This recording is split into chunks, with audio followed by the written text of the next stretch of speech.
first part of Henry VI, mostly by William Shakespeare. We've read it a bit, and we're going to read it to you for a bit. It's quite a long and strange one, so we hope you enjoy yourselves. And you have to remember this takes place a long time ago, written by a very English series of men. And so we begin in a very sad occasion, at the funeral of King Henry V, the father of our current Henry, of whom this play is named. And we begin Act 1, Scene 1, Westminster Abbey, with a dolorous dirge of funerary march. Enter the body of King Henry V, attended upon by the corpulent Duke of Bedford, the ambitious Duke of Gloucester, the warlike Duke of Exeter, the diplomatic Earl of Warwick, the cunning Earl of Winchester, and assorted heralds and minor lords.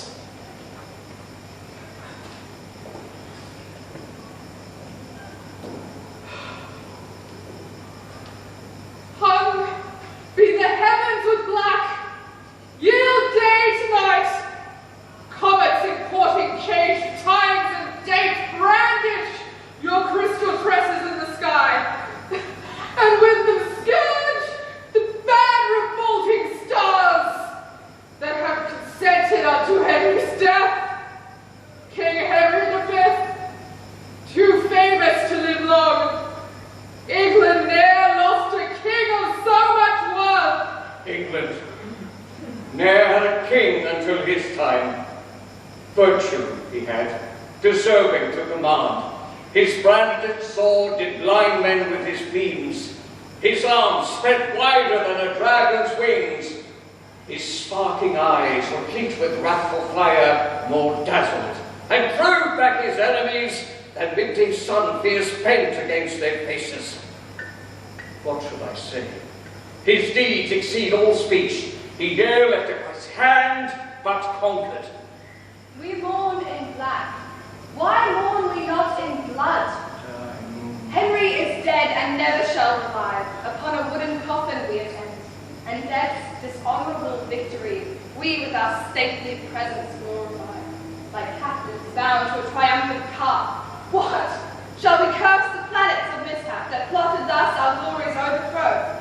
Or shall we think the subtle-witted French, conjurers and sorcerers, that afraid of him by magic verses have contrived his end? He was a king, blessed of the King of Kings. Unto the French the dreadful judgment day, so dreadful will not be as was his sight. The battles of our Lord of hosts he fought, the church's prayers made him so prosperous. The church? Where is it? Had not churchmen prayed, his thread of life had not so soon decayed. Aye. None do you like but an effeminate prince, whom like a schoolboy you may overawe. Gloucester, whate'er we like, thou art protector, and lookest to command the princely realm. Thy wife is proud, she holdeth thee in awe, more than God or religious churchmen may. Nay, not religion, for thou lovest the flesh. And ne'er throughout the year to church thou goest, except it be to pray against thy foes. Cease! Cease these jars and rest your minds on peace. Let's to the altar. Heralds wait on us. Instead of gold we'll offer up arms, since arms avail not now that Henry's dead. Henry V, thy ghosts I invocate. Prosper this realm. Keep it from civil broils. Combat with adverse planets in the heaven.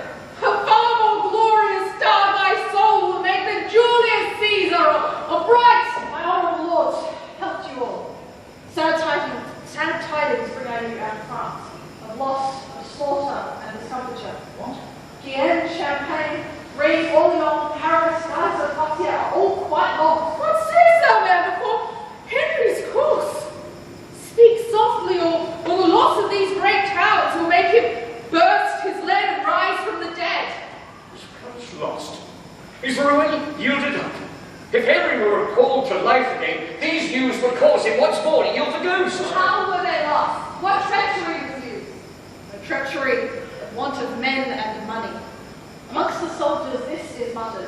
Here you maintain several factions, and whilst the and fought, you are disputing of your generals. One would have lingering wars with little cost. Another would fly swift but want of wings. A third thinks without expense at all. By guileful, fair words these may be attained. Awake! Awake, English nobility!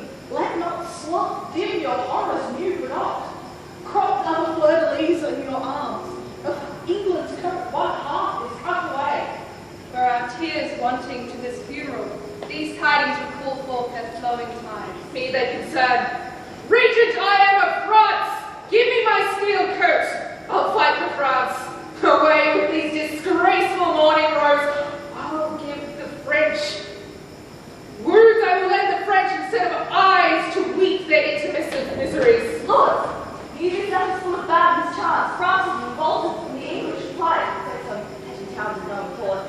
Thou found Charles, crowned King of Rome, the Orleans quick is joined. Rainier, Duke and Jude, take his part, Duke and some flieth to his side. Thou all cried, crowned King! All fly to him! For whither shall we fly from this reproach? We will not fly, but to our enemy's throats, Bedford. If thou be slack, I'll fight it out. Gloucester, why dost thou fight forwardness? An army have I mustered in my thoughts, wherewith already France is overrun. My gracious lords, to add to your laments, we're with you now the Duke King Henry's hearse. I must inform you of a dismal fight betwixt the stout Lord Talbot and the French. What? Where in Talbot overcame this so? Oh no, wherein Lord Talbot was overthrown, the circumstances tell you more at large. The 10th of August last, this dreadful lord, retiring from the siege of Orleans, having full scarce 6,000 in his troop, by 23,000 of the French, was round encompassed and set upon. No leisure had he to rank his men. He wanted pikes to set before his archers, instead whereof sharp stakes plucked out of the hedges. They pitched in the ground confusedly to keep the horsemen off the breaking in. For more than 3 hours the fight continued, but valiant Talbot, above human thought, enacted wonders with his sword and lance. Hundreds he set to hell, and none durst stand him. Here, there, and everywhere, enraged he flew. The French exclaimed, the devil was in arms. The whole army stood agaze on him, his soldiers spying his undaunted spirit, and rushed into the bowels of battle. Here had the conquest been fully sealed up. If Sir John Fastolf had not played the coward, he being bored, placed behind, with purpose to relieve and follow them, cowardly fled, having not struck one single stroke. Hence through the general wreck and massacre, enclosed they with their enemies, a base balloon to win the Dauphin's grace, thrust Talbot with a spear into the back, whom all France with their chief assembled strength does not presume to look one in the face. Was Talbot slain, that I will slay myself for living idly here in pomp and ease?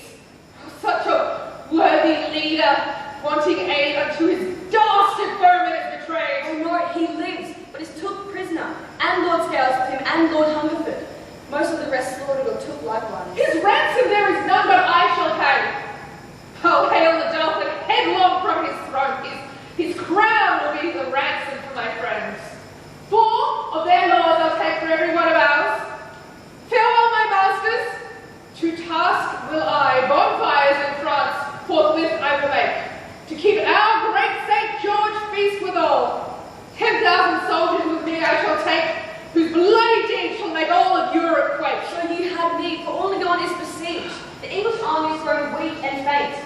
The Earl of Salisbury craveth supply, and hardly keeps from men his mutiny. Since they so few, what such a multitude? Remember, lords, your oaths to Henry sworn, either to quell the Dauphin utterly, or bring him in obedience to your yoke. I do remember it. And here I take my leave, go about my preparation. I'll to the tower with all the haste I can, to view the artillery and munition. And then I will proclaim young Henry king.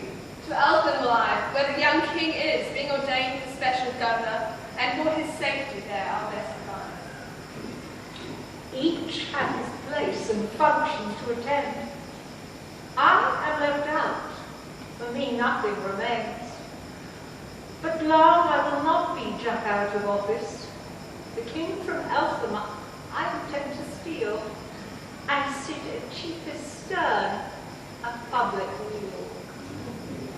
Scene 2, France, Fort Orleans. Sound of horns, a royal flourish. Enter the incompetent French King Charles with his sucking up nobles, Alençon and Rainier, accompanied by many extras in the armed clothing of the French military. Mars is true moving even as in the heavens so in the earth. To this day is not known. Late did he shine upon the English side. Now we are victors. Upon us he smiles. What towns of any moment but we have? At pleasure here we lie near Orleans. Otherwise, the famished English, like pale ghosts, faintly besiege us 1 hour in a month. They want their porridge and their back weeks. Either they must be tied dead like mules and have their frozen dough tied to their mouths, or hideous they will look like drowned mice. Let's raise the siege. Why little I be here, time to stake in whom we want to fear. Remaineth none but mad brain sorcery, and he may well in fighting spend his gold. No man nor money hath he to make war. Sound, alarums! We will rush on them. Now, for the honor of the forlorn French, him I forgive my death that killeth me when he sees me go back 1 foot or fly. They charge into battle, a great clash of arms, and they immediately run away.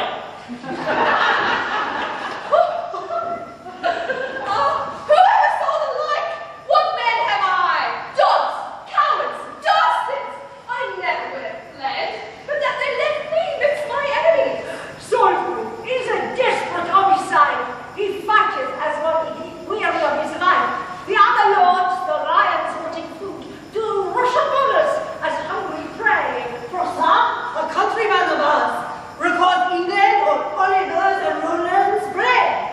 During the time Edward III did reign, more truly now may this be verified. For none but Samson and Goliath is sent forth to skirmish. What then? Lean, raw, bone back rascals, who would e'er suppose they had such courage as audacity. Let's leave this town, for they are harebrained slaves, and hunger will enforce them to be more eager. Of old I know them, rather with their teeth the walls they'll tear down than descend the siege. I think by some articulous or device, their arms are set like clocks, stiff to strike on, else ne'er could they hold out as they do.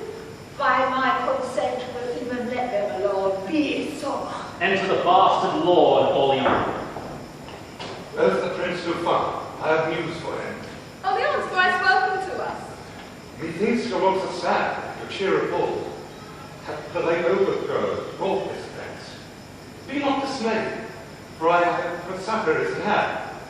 A holy maid, hither with me I bring, which by a vision sent to her from heaven, ordained is to raise this tedious siege, and drive the English forth from the bounds of France.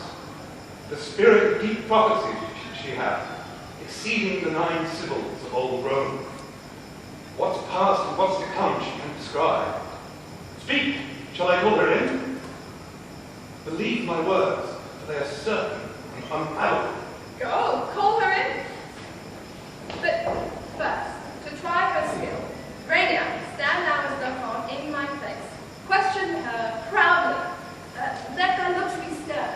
By this means shall we sound what skill she hath. Re-enter Orleans, leading in Joan of Arc, beautiful, divinely appointed, and pure evil.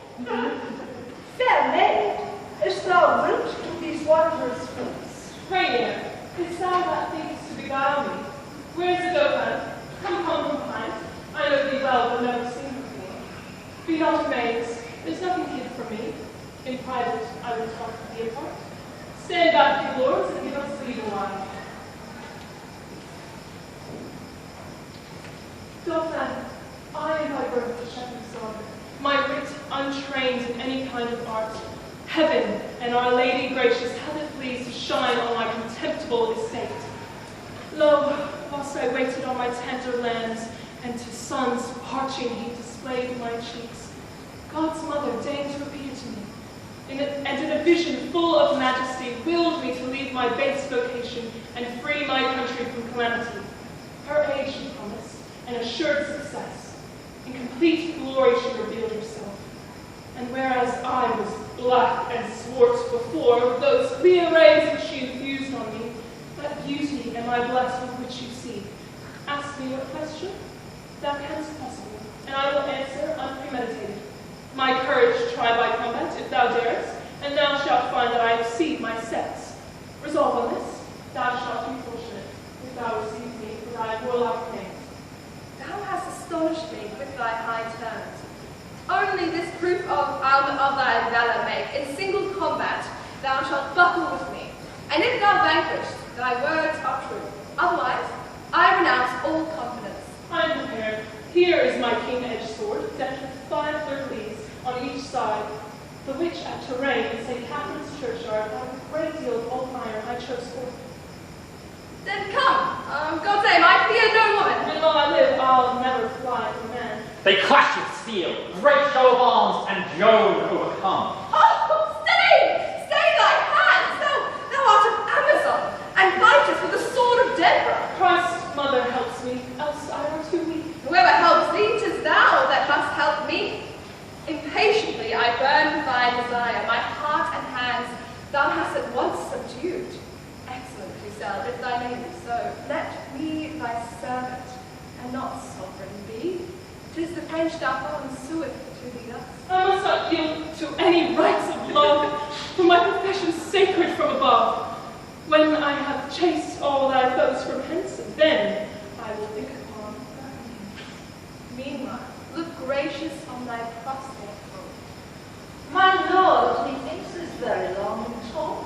Doubtless he shrouds his woman to her smock, else ne'er could he so long protract his speech. Shall we disturb him, since he keeps no meaning? He may mean more than we poor men do know. These women are shrewd tempters with their tongues. My lord, where are you? What device you on? Shall we give over Orleans or no? Why no, I say, distrustful recreants, fight to the last grasp, I will be your guard. What she says, I'll confirm. We'll fight now. Assigned am I to be the English scourge. This night the siege assured raise. Expect St. Martin's summer, halcyon days since I have entered into these wars. Glory is like a circle in the water, which never ceaseth to enlarge itself, till by broad spreading it has first to naught. With Henry's death the English circle ends, dispersed are the glories it included. Now am I like the proud insulting ship which Caesar and his fortune bear at once. Was Muhammad inspired with a dove? Thou, with an eagle, art inspired then. Helen, the mother of great Constantine, nor yet St. Philip's daughter, like thee. Oh, bright star of Venus, fallen down on the earth, how may I reverently worship thee now? Leave off delays and let us raise the siege. Woman, do what thou canst to save our honors. Drive them from Orleans and be immortalized. Presently we'll try. Come, let's away about it. No prophet will I trust, if she proves not. Scene 3. Before a full-scale recreation of the Tower of London. Enter Gloucester with his blue-coated serving men.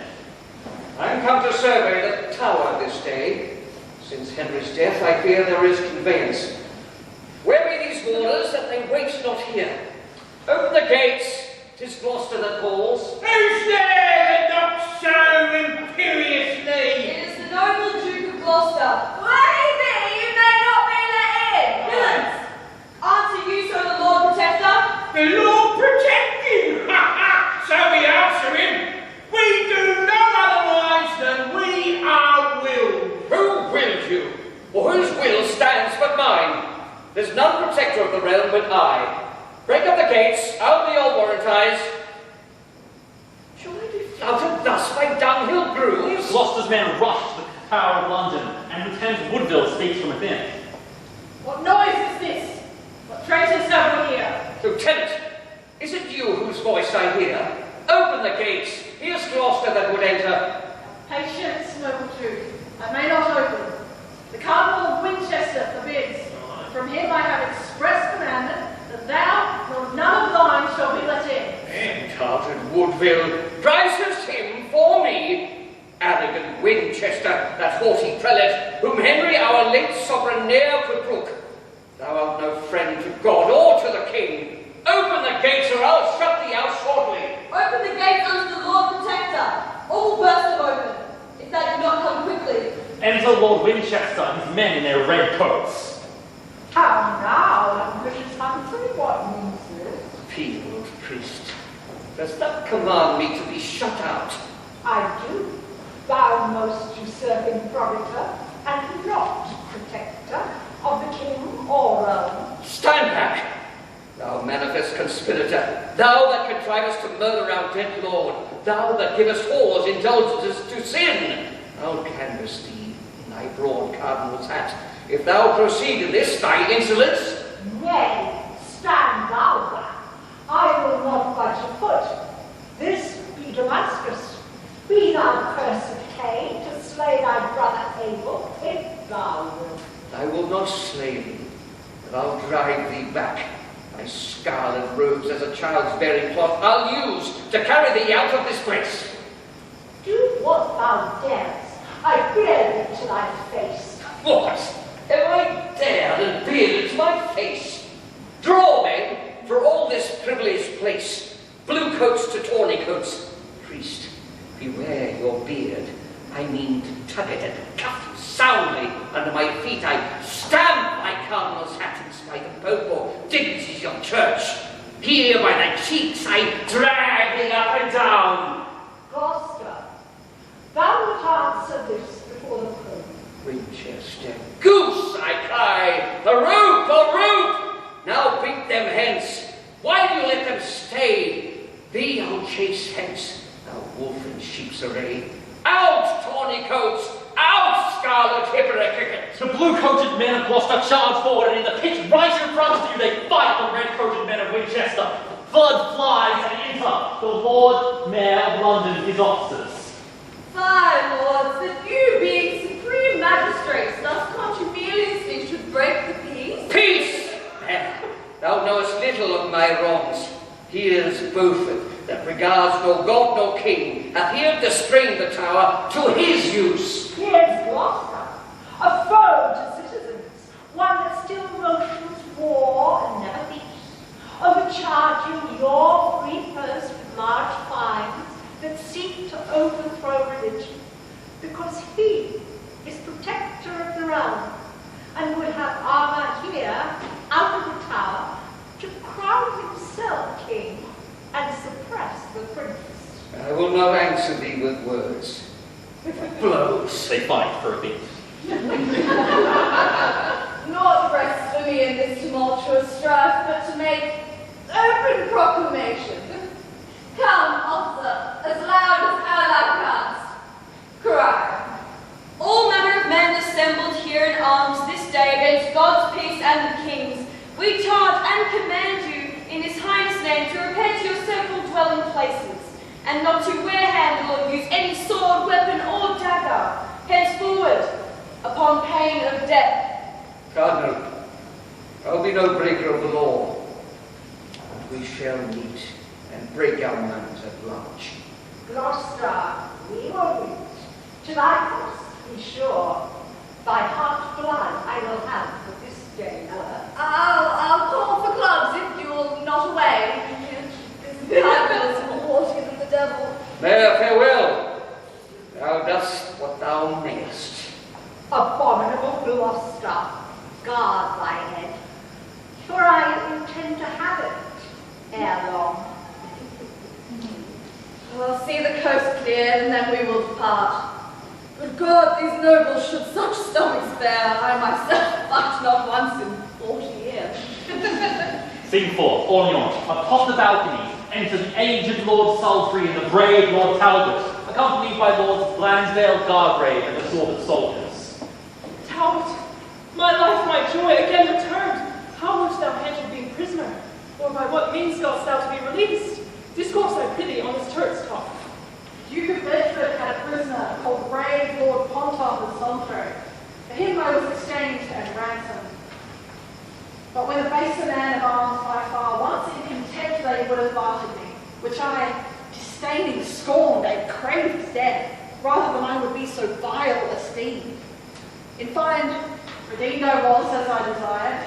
Oh, the treacherous Falstaff wounds my heart, whom with my bare fists I would execute, if I now had him brought into my power. Yet tell'st thou not how thou wert entertained? With scoffs and scorns and contumelious taunts. In open marketplace produced they me, to be a public spectacle of all. Here, said they, is the terror of the French, the scarecrow that affrights our children so. Then broke I from the officers that held me, and with my nails dig stones out of the ground, to hurl at the beholders of my shame. My grisly countenance made others fly, none durst come near me for fear of sudden death. In iron walls they deemed me not secure, so great fear of my name was spread amongst them, that they supposed I could rend bars of steel, and spurred in pieces posts of adamant.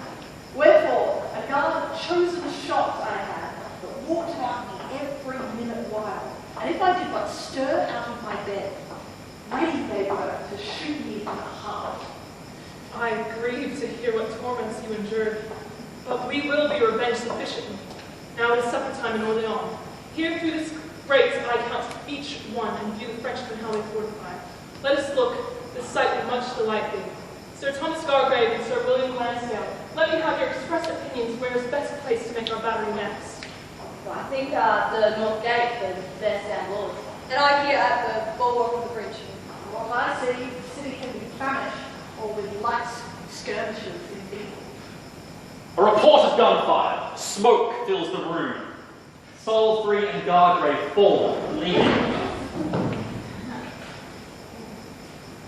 Oh Lord, have mercy on us wretched sinners! What chance is this that suddenly have crossed us? Speak, Salisbury, at least if thou canst speak. Outfarest thou, mirror of all martial men? One of my eyes and my cheek sides struck off. Oh, cursed tower, a cursed fatal hand that have contrived this woeful tragedy. In 13 battles, Salisbury o'ercame. Henry V, he first trained to the wars. Whilst any trump did sound or drum struck up, his sword did ne'er leave striking in the field. Yet livest thou, Salisbury, when thy speech doth fail, one eye thou hast to look to heaven for grace. The sun with one eye vieweth all the world. Heaven, be thou gracious to none alive, if Salisbury wants mercy at thy hands. Bear hence his body, I will help to bury it. Sir Thomas Gargrave, hast thou any life? Speak unto Talbot, they look up to him. Salisbury, hear thy spirit with this comfort. Thou shalt not die long. He beckons with his hand and smiles upon me.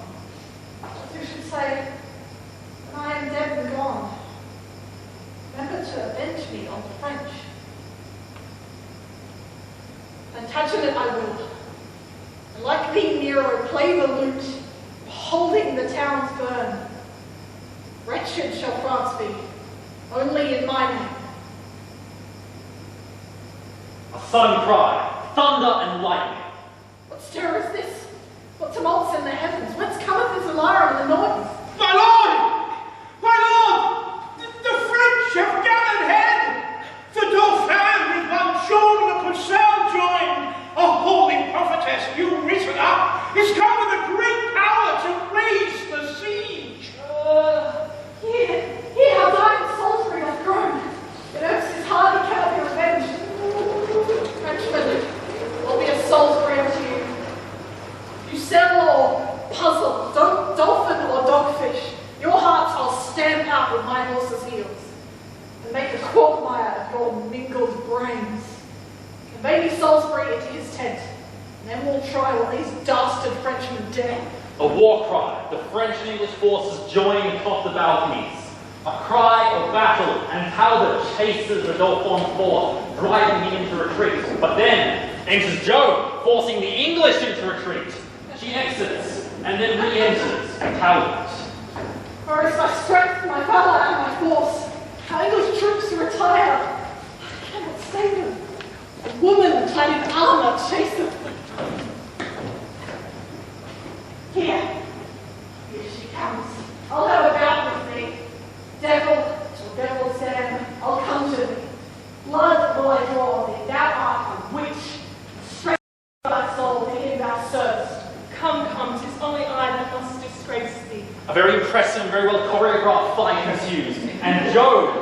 begins to triumph. Heavens! You suffer hell so to prevail.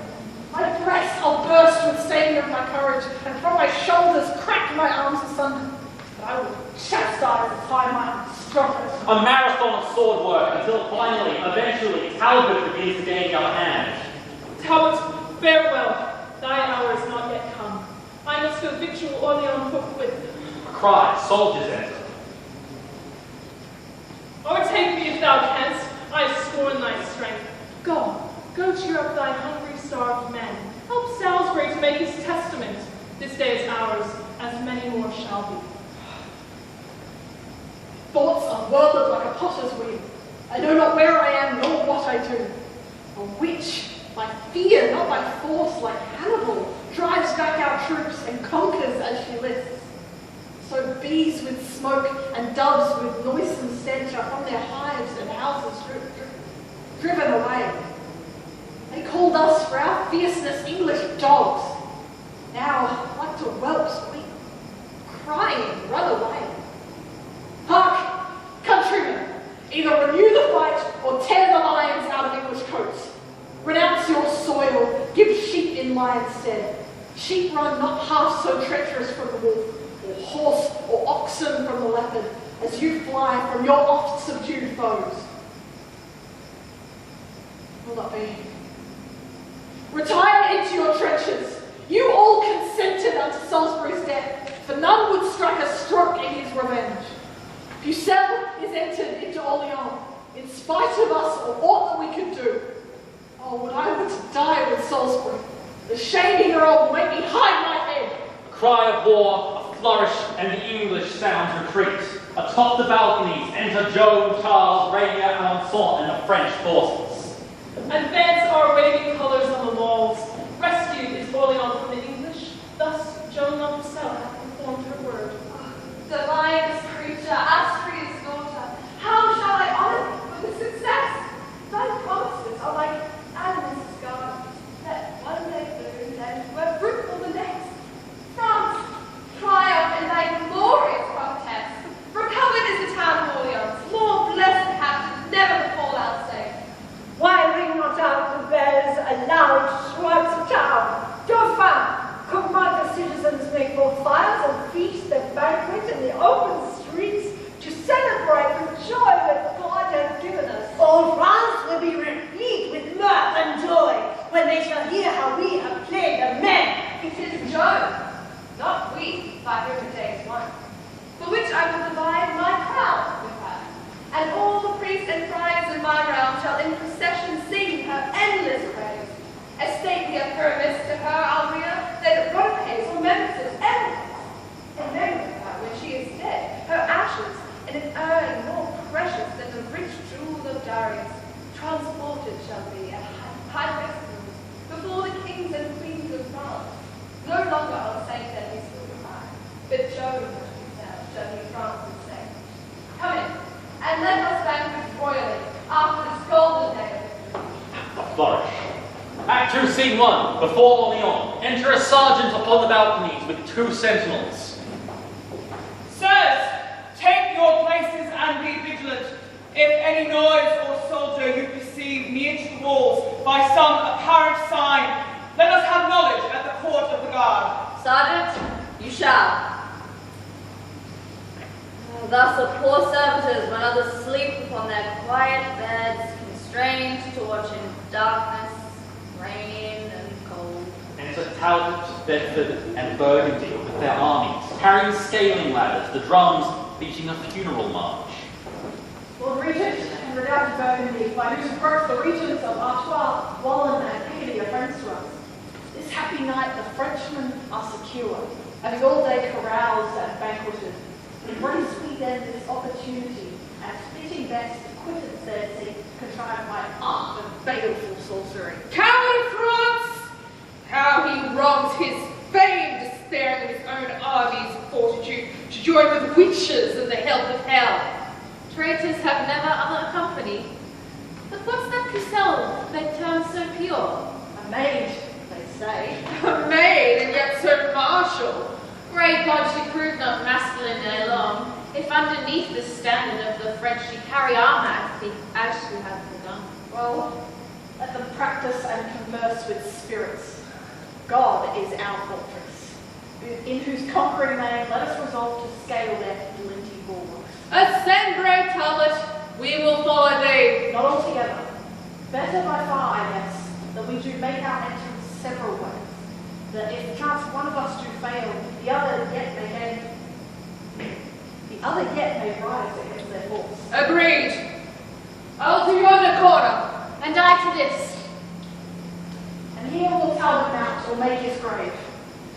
Now Salisbury, for thee and for the right of English Henry, shall this night appear how much in duty I am bound to both.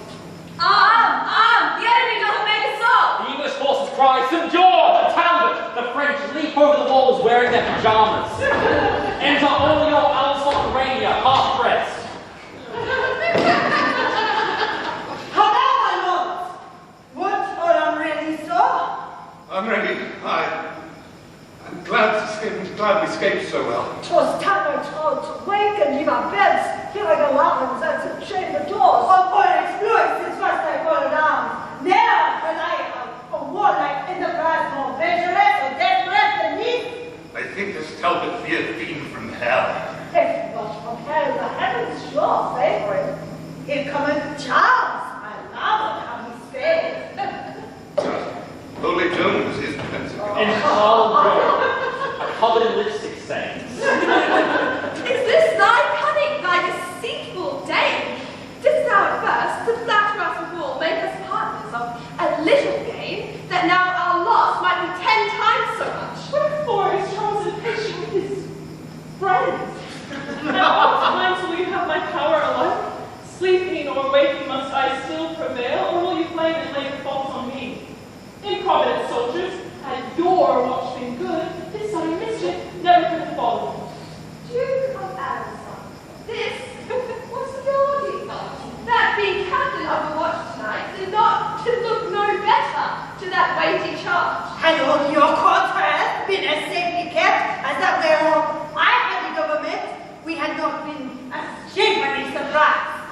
Mine was And so was mine, my lord. And for myself, most part of all this night within her quarter, and mine own precinct, I was employed in passing to and fro about relieving of the sentinels, that how or which way should they first break in. Question, my lord, is no further of the case. How or which way to surely found some place, but weakly guarded where the breach was made. And now there is no other shift but this, to gather our soldiers scattered and dispersed, and lay new platforms to advantage them. A cry, an English soldier shouts, Talbot! And the French run, terrified. Scene 2, within the town of Orleans, enter Talbot, Bedford, Burgundy, and the English forces. The day begins to break, the night is fled, whose pitchy mantle o'erveils the earth. Here, sound retreat and cease our hot pursuit. Bring forth the body of old Salisbury, and here advance it in the marketplace, the middle centre of this cursed town. Now have I paid my vow unto his soul. For every drop of blood that was drawn from him, there hath at least 5 Frenchmen died here tonight. And that hereafter ages may behold what ruin happened in revenge of him. Within their chiefest temple, I'll erect a tomb wherein his corpse shall be interred, upon the which that every man may read shall be engraved the sap of Orleans, the treacherous manner of his mournful death, and what a terror he had been to France.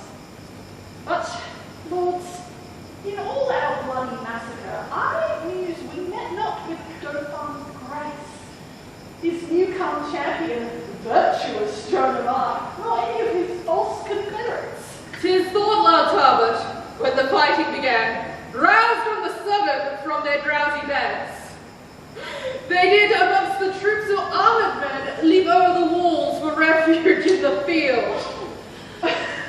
Myself, as far as I could well discern, the smoke and dusky vapours of the night, I'm sure I scared the Dauphin and Pistral, when arm in arm they both came swiftly running, like to a pair of loving turtle doves. They could not live asunder day or night. After that things are set in order here, we'll follow them with all the power we have. All hail, my lords. Which of this princely train called the warlike Talbot, for his acts so much applauded through the realm of France? Here is the Talbot. Who would speak with him? The virtuous lady Countess of Auvergne, with modesty admiring thy renown, by me entreats, great lord, thou wouldst vouchsafe to visit her poor castle where she lies, that she may boast that she hath beheld the man whose glory fills the world with loud people. Is it even so? Nay then, I see our wars will turn to some peaceful comedic sport, when ladies crave to be encountered with. You may not, my lord, despise her gentle suit. Trust me then, when a world of men could not prevail with all their oratory, yet hath a woman's kindness overruled. And therefore, tell her I return great thanks, and in submission will attend on her. Will not your honour spare me company? No, surely. It is more than manners will. And I have heard unbidden guests are most welcomest when they have gone. Well then, alone, since there's no remedy. I mean to prove this lady's courtesy. Scene 3, the castle at Auvergne. Enter the Countess with her loyal porter. Reporter, remember I gave you charge. And when you've done so, bring the keys to me. The plot is laid. All things fall outright. I shall as famously by this exploit, as Scythian to Myrus by Cyrus' death. Great is the rumour of this dreadful knight, and his achievements of no less account. Fain would mine eyes be witness with mine ears, to give their censure of these rare reports. Madam, according to your ladyship desired, by message craved, so is Lord Talbot come. And he is welcome. What? Is this the man? Madam, it is. Is this the scourge of France? Is this the Talbot, so much feared abroad, that with his name the mothers stilled their babes? I see report is fabulous and false. I thought I should have seen some Hercules, a second Hector for his grim aspect, and large proportion of his strong knit limbs. Alas, this is a child, a silly dwarf. It cannot be this weak and writhed shrimp should strike such terror into his enemies. Madam, I have been bold to trouble you, but since your ladyship is not at leisure, I'll sort some other time to visit you. What means he now? You're asking whither he goes? Stay, my Lord Talbot. For my lady craves to know the cause of your abrupt departure. Married, that she's in a wrong belief. I go to certify the Talbot's here. If thou be he, then thou art prisoner. Prisoner? To whom? To me, bloodthirsty lord, and for that cause I trained thee to my house. Long time thy shadow hath been thrall to me, for in my gallery thy picture hangs on my wall. But now the substance shall endure the like, and I will chain these legs and arms of thine, that hast by tyranny these many years wasted our country, slain our citizens, and sent our sons and husbands captive. Laughest thou, wretch? Thy mirth shall turn to moan. I love to see your ladyship so fond to think you have aught but Talbot's shadow whereon to practice your severity. Why? Art not thou the man? I am indeed. Then have I substance too. No, I am but a shadow of myself. You are deceived, my substance is not here. For what you see is but the smallest part and least proportion of humanity. I tell you, madam, were the whole frame here is of such spacious and lofty pitch, your roof were not sufficient to contain. This is a riddling merchant for the nonce. He will be here, and yet he is not here. How can these contrarieties agree? That I will show you presently. Man! Gunfire cries out, drums strike up. Along the balconies, hundreds of extras come, dressed as an army of Lord Talbots. How say you, madam? Are you now persuaded that Talbot is but a shadow of himself? These are his substance, sinews, arms, and strength with which he yoketh your rebellious necks, razeth your cities, and subverts your towns, and in a moment makes them desolate. Victorious Talbot, pardon my abuse. I find thou art no less than fame hath bruited, and more than being my gathered by thy shape. Let my presumption not provoke thy wrath, for I am sorry that I, with reverence, did not entertain thee as thou art. Be not dismayed, fair lady, nor misconstrue the mind of Hamlet as you do mistake the outward composition of his body. What you have done hath not offended me, nor other satisfaction do I crave, but only with your patience, that we may taste of your wine and see what cates you have. The soldiers' stomachs always serve them well. With all my heart, and think me honoured to feast such a great warrior in my house. Scene 4. London. The gardens of the law school. Enter the Earls of Somerset, Suffolk and Warwick, with Richard, Plantagenet, Vernon and another lawyer. Great lord and gentlemen, what means this silence? Dare no man answer in the case of truth? Within the temple hall we were too loud. The garden here is more convenient. Then say at once if I maintain the truth, or else was rambling Somerset in error. Faith, I have been a truant in the law, and never yet could frame the will to it. Therefore, frame the will to the law to my will. And grant you, my lord of Warwick, then between us. Well, between two hawks, which flies the highest pitch? Between two dogs, which hath the deeper mouth? Between two blades, which bears the better temper? Between two horses, which doth fare him best? Between two girls, which hath the merrier eye?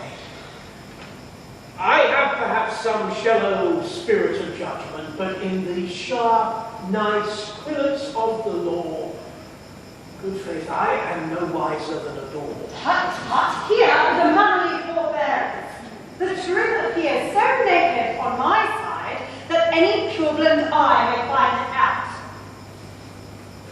And on my side, it is so well apparelled, so clear, so shining, and so evident, that it will glimmer through a blind man's eye. Since you are tongue-tied and so loath to speak, in dumb significance proclaim your thoughts. Let him, that is a true-born gentleman, and stands upon the honour of his birth, if he suppose that I have pleaded truth, throw off this briar, pluck a white rose with me. Let him that is no coward, nor no flatterer, but dare maintain the party of the truth, pluck a red rose from off this thorn with me. I love no colours, and without all colour, a base insinuating flattery. I pluck this white rose with Plantagenet.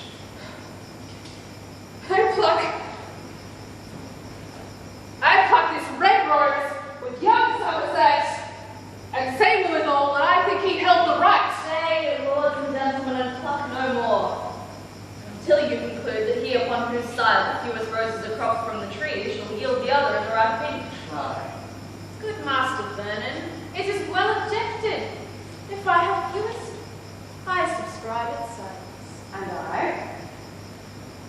Then, for the truth and plainness of the case, I pluck this pale and maiden blossom here, giving my verdict on the white rose side. Prick not your finger as you pluck it off, lest bleeding you do paint the white rose red and fall on my side, so against your will. If I, my lord, to my opinion plead, opinion shall be surgeon to my hurt and keep me on the side where still I am. Well, well, come on, who else? Unless my study and my books speak falsely, I have been held within you was wrong. Inside where I pluck the white rose too. Now, Somerset, where is your argument? Here in my scabbard, mediating that shall dye your white rose in a bloody red. Meantime, your cheeks do counterfeit our roses, for pale they look with fear as witnessing the truth on our side. Oh, no, Plantagenet. 'Tis not for fear but anger that thy cheeks blush for pure shame to counterfeit our roses. And yet my tongue will not confess thy error. Hath not thy rose a canker, Somerset? Hath not thy rose a thorn, Plantagenet? Aye, sharp and piercing, to maintain his truth, whilst thy consuming canker eats his falsehood. Well, I'll find friends to wear my bleeding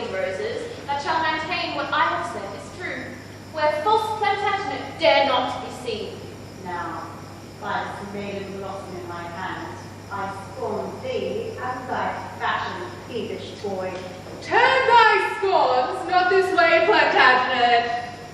Proud Paul, I will and scorn both him and thee. Oh, I'll turn my part thereof to your throats. Away, good William de la Pole. We grace the yeoman by conversing with him. If thou by God's will thou wrongst him, Somerset, his grandfather was Lionel, Duke of Clarence, third son to the third Edward, King of England.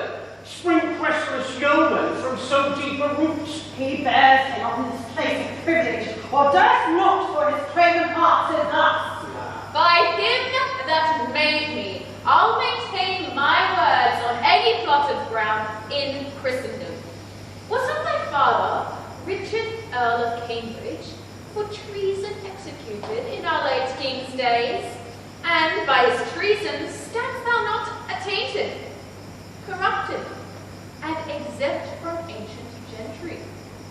His trespass yet lives guiltily in thy blood, and till thou be restored, thou art forgiven.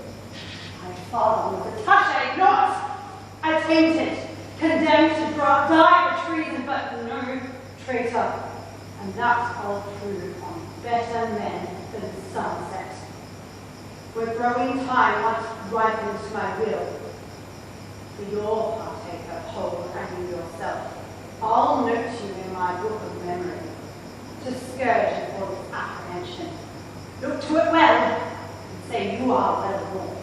Ah, thou shalt find us ready for thee still, and know us by these colours for thy clothes. For these, my friends, in spite of thee, shall wear. And by my soul, this pale and angry rose, as connaissance of my blood-drinking hate, will I forever in my faction wear, until it wither with me to my grave, or flourish to the height of my degree. Go forward and be choked on your ambition, and so farewell, as I meet thee. Have with thee, Pole, farewell and wishes, Richard. How I am braved, and must perforce endure it. This law that they object against your house shall be wiped out in the next hours. Call for the troops of Winchester and Gloucester. And if thou be not man created York, I will not be accounted Warwick. Meantime, signal of my love to thee against proud Somerset and William Pole, will I upon thy party wear this rose, and here I prophesy. This brawl today, grown to this faction in the Temple Garden, shall send between the red rose and the white 1,000 souls to death and deadly night. Good Master Vernon, I am bound to you that you on my behalf would pluck the flower. No harm still will I not say. And so will I. Thanks, gentle sir. Come, let us go to dinner. I dare say this quarrel will drink blood another day. Scene 5. The dungeons of the Tower of London. Within the dark, enter the blind and aged Lord Mortimer, brought in a chair, and his jailers.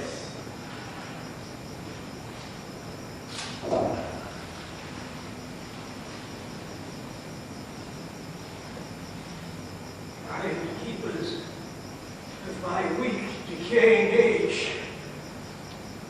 Let Mortimer here rest himself. Even like a man you hailed from the rack, so fare my limbs with long imprisonment. These grey locks, pursuivants of death, Nestor-like, aged in an age of care, argue the end of Edmund Mortimer.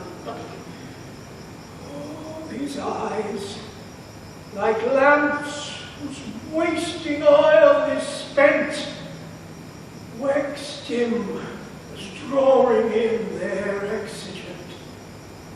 And weak shoulders, overborne with burdening grief, and pithless arms like to a withered vine that droops his sapless branches to the ground. Yet are these feet, whose strengthless stay is numb, unable to support this lump of swift-winged with desire to get a grave.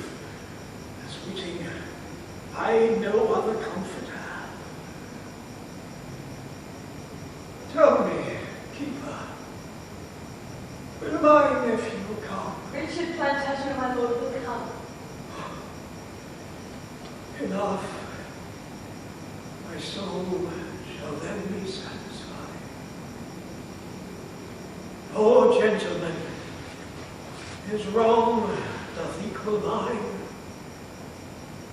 Since Henry Monmouth first began to reign, before whose glory I was great in arms, this loathsome sequestration have I had, and even since then hath Richard been obscured, deprived of honour and inheritance.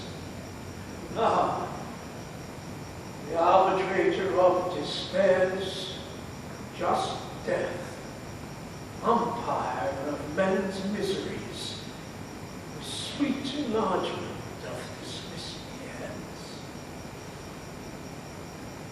Why would his troubles likewise were expired, that so he might recover what was lost? My lord, your loving nephew now has come. Richard Plantagenet, my friend, is he come? I know, uncle. Oh, Thus ignobly used. Your nephew they despise Richard. Come. direct mine arms, I may embrace his neck, oh, and in thy bosom spend my latter gasp. Oh, tell me, where my lips do touch his cheeks, that I may kindly give a fainting kiss. Oh, now declare, sweet stem from York's great stock, why didst thou say in vain thou wert despised? This day, in argument upon a case, some words there grew twixt Somerset and me, among which terms he used his lavish tongue, and did upbraid me with my father's death, which obloquy set bars before my tongue, else with the like I have requited him. Therefore, good uncle, for my father's sake, in honour of a true Plantagenet, and for a line's sake, declare the cause my father, Earl of Cambridge, lost his head. That cause, my nephew, that imprisoned me and hath detained me and all my flowering youth within a loathsome dungeon there to hide, most cursed instrument of his decease. Discover more at large what cause that was, for I am ignorant and cannot guess. I will, if that my fading breath permit, and death approach not ere my tale be done. Henry IV, grandfather to this king, deposed his nephew Richard, Edward's son, the first begotten and the lawful heir of Edward King, the third of that descent, during whose reign the Percies of the north, finding his usurpation most unjust, endeavoured my advancement to the throne. The reason moved these warlike lords to this was that young King Richard thus removed, leaving no heir begotten of his body, I was the next by birth and parentage. But mark, as in this haughty attempt they laboured to plant the rightful heir, I lost my liberty and they their lives.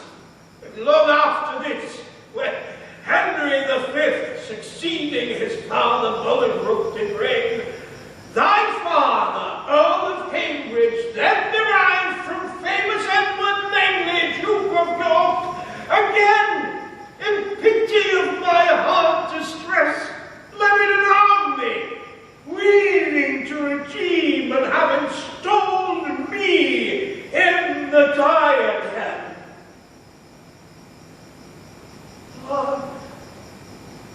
As the rest, so found that noble Earl was dead. Thus the Mortimers, in whom the tide rested, were suppressed. Of which, my lord, your honour is the last.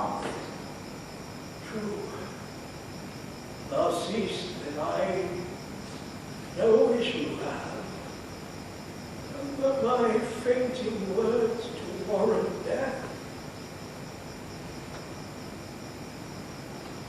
Thou art my heir. The rest I wish thee gather again. Be wary in thy studious care. Thy grave admonishments prevail with me. Yet methinks my father's execution was nothing less than bloody tyranny. Silence, nephew. Be thou polity. Strong fixed is the house of thy castle, and like a mountain not to be removed. Now, thy uncle is removed again. As princes do their courts when they are cloying long continuance with a settlement. Uncle, wouldst thou pardon my young years, but might but redeem the passage of your age? Thou dost then wrong me, as that slaughterer doth which giveth many wounds by the one that killeth. Oh no, set thou sorrow for mine. Only give order for my funeral. So, farewell. And fair be all thy hopes, and prosperous be thy life in peace and war. Peace. I walk before my parting soul. In prison hast thou spent a pilgrimage, and like a hermit overpassed thy days. I will lock his counsel in my breast, and what I do imagine, let that rest. Keepers, convey him hence, and I myself will sing his burial better than his life. It hides the dusky torch of Mortimer, choked with the ambition of a meaner sort. And for those wrongs, those bitter injuries, which Somerset hath offered to my house, I doubt not what with honour to redress. And therefore, haste I to Parliament, either to be restored to my blood, or make my ill the advantage of my good. Act 3, Scene 1, London, the Parliament House, where at long last we meet King Henry VI! Accompanied by Exeter, Gloucester, Warwick, Somerset, Suffolk, Winchester, Richard Plantagenet, and others, as well as Gloucester, who puts up a bill and which Winchester snatches from his hand and tears. Comest thou with deep premeditated lines, with written pamphlets studiously devised? How queer Gloucester! If thou canst refuse or aught intendest to lay a tongue unto my charge, do it without invention, soundly, as I with sudden and extemporal speech purpose to answer what thou canst object. Presumptuous priest, this place commands thy patience, or thou shouldst find thou hast dishonoured me. The manner of thy, think not, although in writing I preferred the manner of thy vile, outrageous crimes, that therefore I have forged, or am I not able verbatim to rehearse the method of my pen? No, prelate.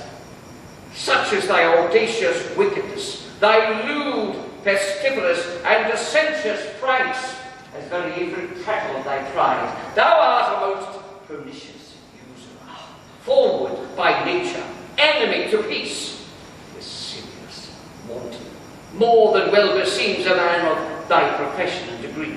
And for thy treachery, what's more manifest, in that thou laidest a trap to take my life, as well at London Bridge as at the Tower. Beside, I fear me, if thy thoughts were sifted, the king, thy sovereign, is not quite exempt from envious malice of thy swelling heart. Gloucester, I do defy thee. Lords, vouchsafe to give me hearing what I shall reply.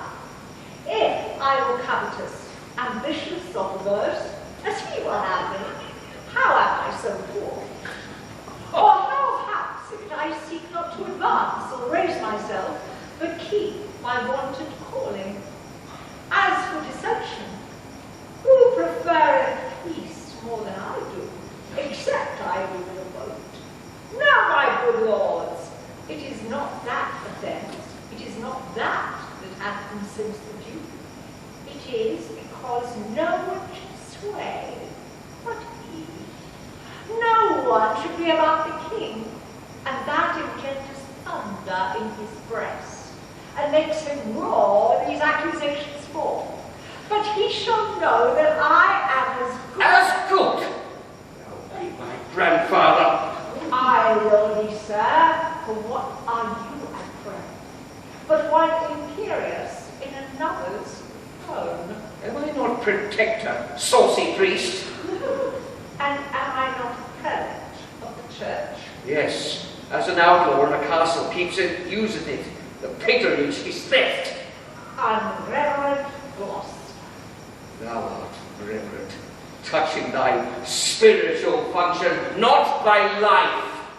Rome shall remedy this. Well, Rome thither then! My lord, it were your duty to forbear. I see the bishop be not overborne. Methinks my lord should be religious and know the office that belongs such. Methinks his lordship should be humble. It fitteth not a prelate to be clean. Yes, when his holy state is touched so near. State holy or unhallowed, what of that? Is not his grace protector to the Plantagenet, I see, must hold his tongue, lest it be said, speak, sirrah, when you should. Must your bold verdict enter talk with lords? Else would I have a fling at Winchester. Uncles of Gloucester and of Winchester, the special watchmen of our English weal, I would prevail that prayers might prevail to join your hearts in love and amity. Oh, what a scandal is it to our crown that two such noble peers as ye should jar. Believe me, lords, my tender years can tell, civil dissension is a viperous worm that gnaws the bowels of the conqueror. A noise off stage. Down with the red coats! What tumult's this? An uproar, my dear lord, begun from malice of the bishop's men. The voices rise. Stones! Stones! Enter the men.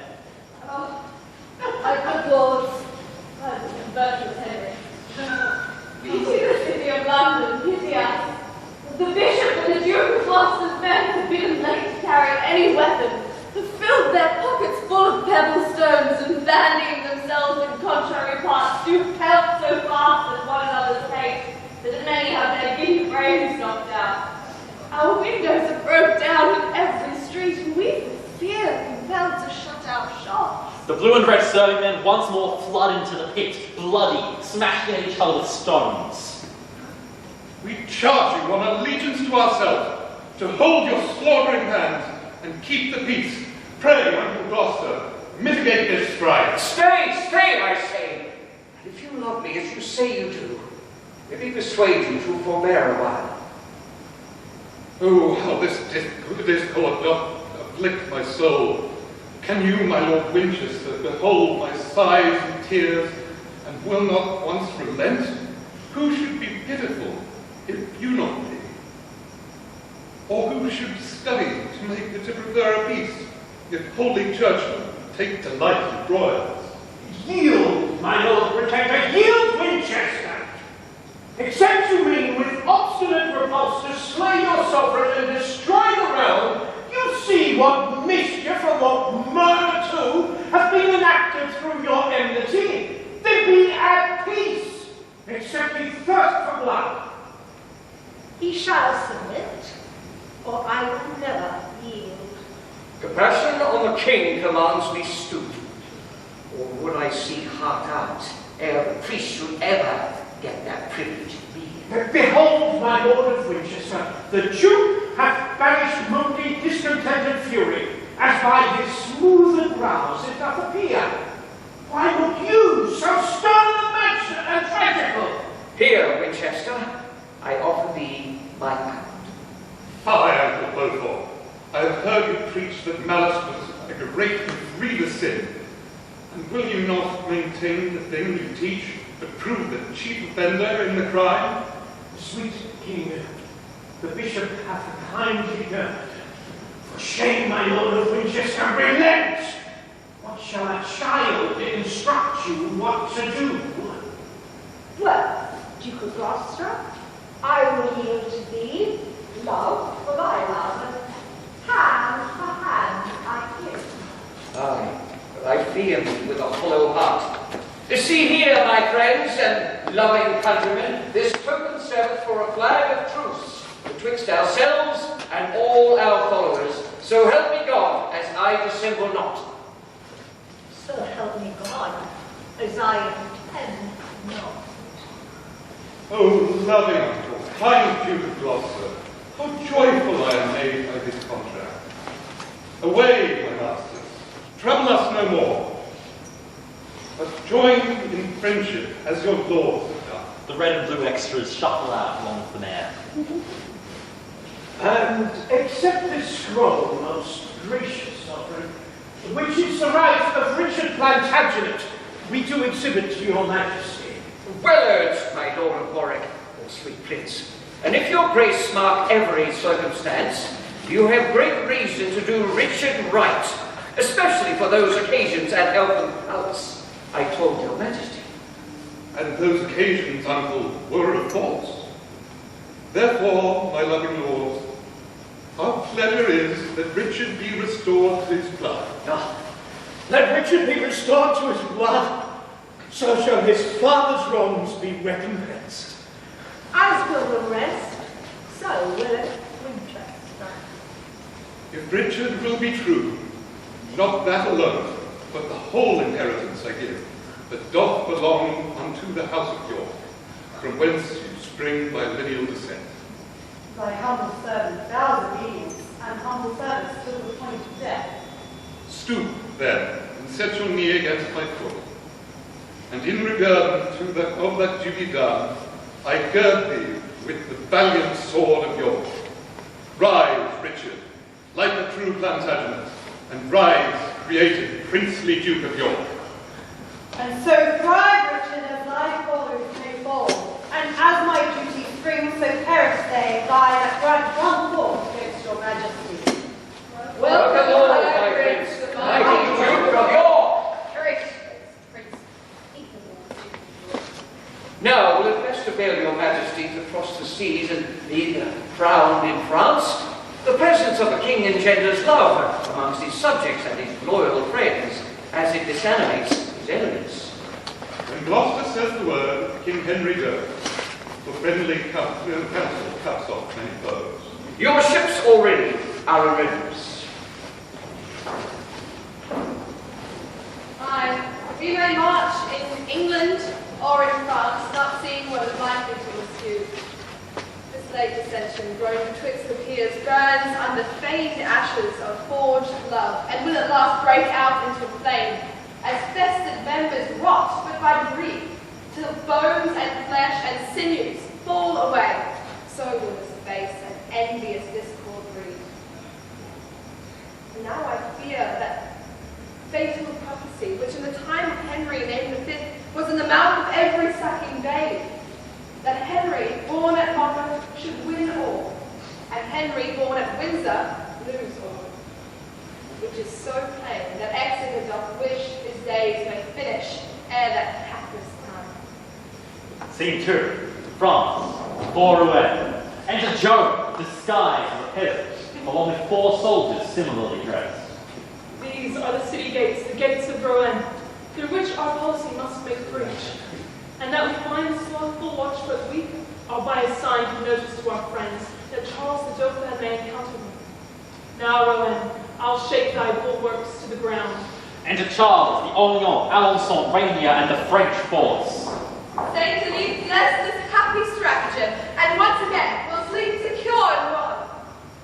Here entered Lucelle and the practicants. Now she is there. How will she specify where is the best and safest passage in? By thrusting out a torch from yonder tower, which once discerned shows that her meaning is no way to that for weakness when she enters. Enter Joan on the top of yonder tower, thrusting out a burning torch. Behold, this is the happy wedding torch that Jonas joineth throwing until her countrymen, but burning fatal to the Talbots. See, noble Charles, the beacon of our friend, the burning torch in yonder turret stands. Now shine it like a comet of revenge, a prophet to the fall of all our foes. Dispel no time, delays are dangerous ends. Enter and cry, the Dauphin! Cry simply, and then to execute on the wall. A cry, the sneaky French make their attack. Enter Talbot in leading the British forces. Thou shalt rue this treason with thy tears if Talbot would survive thy treachery. Yourself, witch that damned and sorceress, hath wrought this hellish mischief unawares, that hardly we escape the pride of France. Battle upon battle. On the ground we have Bedford brought in sick in a chair alongside Talbot and Burgundy, while up upon the balconies Joan, Charles, Orleans, Alençon, and Rainier look down upon their foes. Good morrow, gallants. Want ye corn for bread? I think the Duke of Burgundy will fast before he'll buy again at such a rate. 'Twas full of Dornan. Do you like the taste? Scoff on, vile fiend and shameless courtesan. I trust ere long to choke thee with thine own, and make thee curse the hearts of your corn. Your grace may starve, perhaps, before that time. Oh, let not words but deeds revenge this treason! What will you do, good Greybeard? Break a lance and run a tilt at death within a chair? Thou fiend of France and hag of all this fight, encompassed with all thy lustful paramours, becomes it thee to taunt his valiant age, and twitch with cowardice a man half dead. Damsel, I'll have a bout with you again, or else let Talbot perish with shame. Are ye so hot, sir? Yet, Pucelle, hold thy peace. If Talbot do but thunder, rain will follow. Godspeed the Parliament. Who shall be the speaker? Did ye come forth and meet us in the field? Belike your lordship takes us then for fools, to try if that our own be ours or no. Speak not to that railing Hecate, but unto thee, Alençon, and to the rest. Will ye like soldiers come and find it out? Signor! No. Signor, hang! Facing muleteers of France, like peasant footboys, do they keep the walls, and dare not take up arms like gentlemen. Away, captains. Let's get us from the walls, for Talbot means no goodness by his looks. God be with you, my lord. We came but to tell you that we are here. And then we be too careful now, or else we're perfectly Talbot's greatest friend. Thou, Burgundy, by honour of thy house, pricked on my public wrongs sustained in France, either to get the town again or die. And I, as sure as English Henry lives, and as his father here was conqueror, as sure as this late betrayed town, great Coeur de Leon's heart was buried, so sure I swear to get the town again or die. My vows are equal partners with thy vows. But ere we go, regard this dying prince, the valiant Duke of Bedford. Come, my lord, we will bestow you in some better place, fitter for sickness and for crazy age. Lord Talbot, do not dishonor me. Here I will sit before the walls of Rouen. I will be partner in your weal or woe. Courageous Bedford, let us now persuade you. Not to be gone from this hence. For once I read that stout Pendragon in his litter sick came to the field and vanquished his foes. Methinks I should revive the soldiers' hearts, because I ever found them in myself.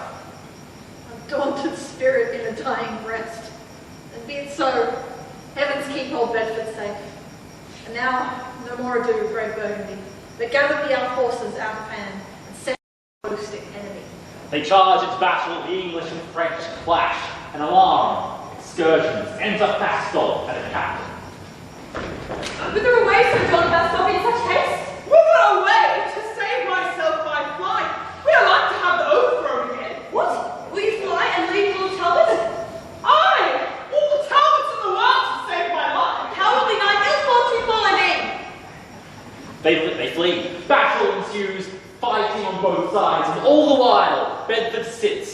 ignored.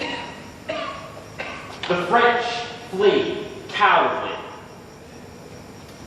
Now, quiet soul, depart where heaven please, for I have seen our enemies overthrown.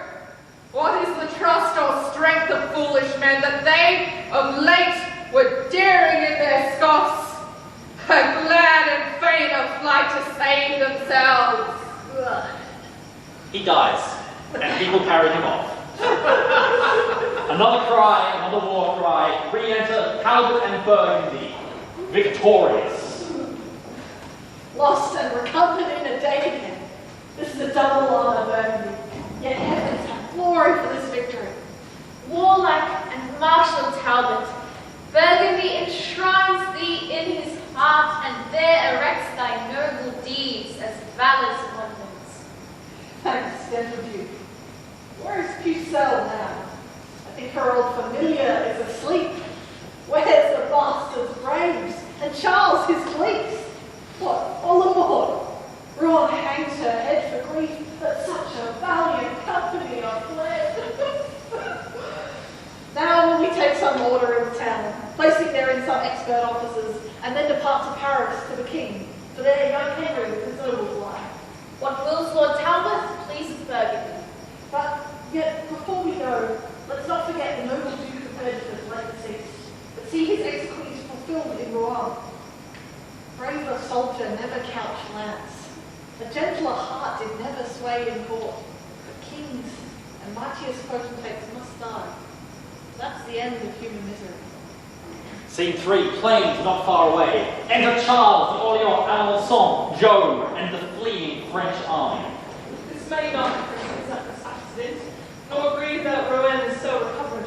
Care is no cure, but rather corrosive, the things that are not to be remedied. Let Francis Talbot triumph for a while, and like a peacock sweep along his tail. We'll pull his plumes and take away his train, if Dauphin and the rest will be but ruled. We have been guided by thee hitherto, and of thy cunning had no diffidence. One silent foil shall never breed distrust. Search out thy wit for secret policies, and we will make thee famous throughout the world. We'll set thy statue in some holy place and have thee reverenced like a blessed saint.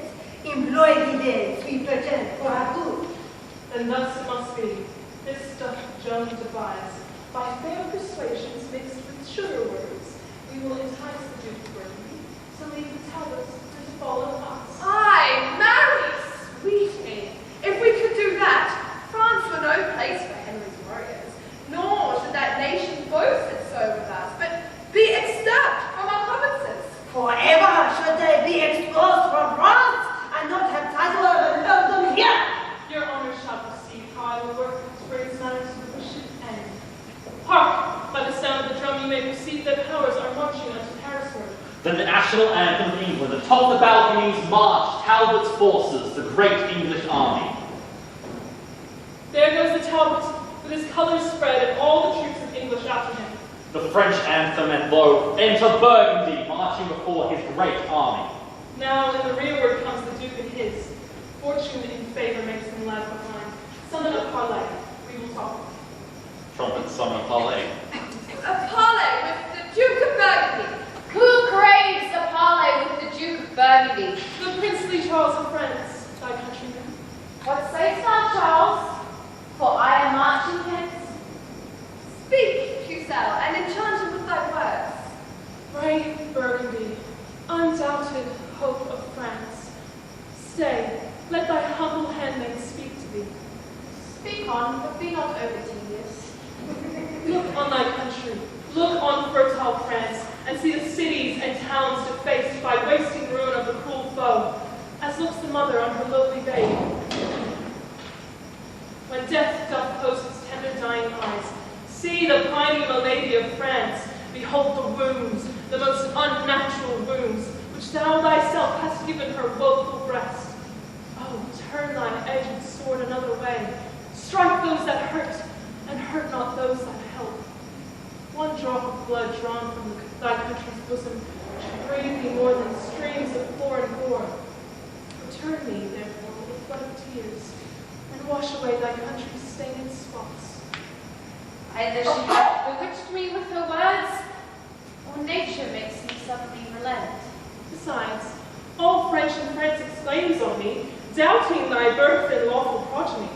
Who joinst thou with but with a lordly nation, that will not trust thee but for profit's sake? When Talbot hath set footing once in France, and fashioned thee that instrument of will, who then but English Henry will be lord, and thou be thrust out like a fugitive? See then, thou fightest against thy countrymen, and joinst them will be thy slaughter. Come, return, thou wandering lord. Charles and the rest will take thee in their arms. I am vanquished. These haughty words of hers have battered me like roaring cannon shot, and made me almost yield upon my knees. Forgive me, country, and sweet countrymen, and lords, accept this hearty, kind words. My horses and my power of men are yours. So farewell, Talbot. I'll no longer trust thee. So, like a Frenchman, turn and turn again. Welcome, brave Duke. Thy friendship makes us fresh. Don't forget new courage in our breast. Pucelle have bravely played her part in this, and thus deserve a coronation of gold. Now, let us on, my lords, and join our powers, and see how we make prejudice and foe. Scene 4. The English palace in Paris. Enter King Henry of Gloucester, Vernon, and Basset. Lord Talbot Consul.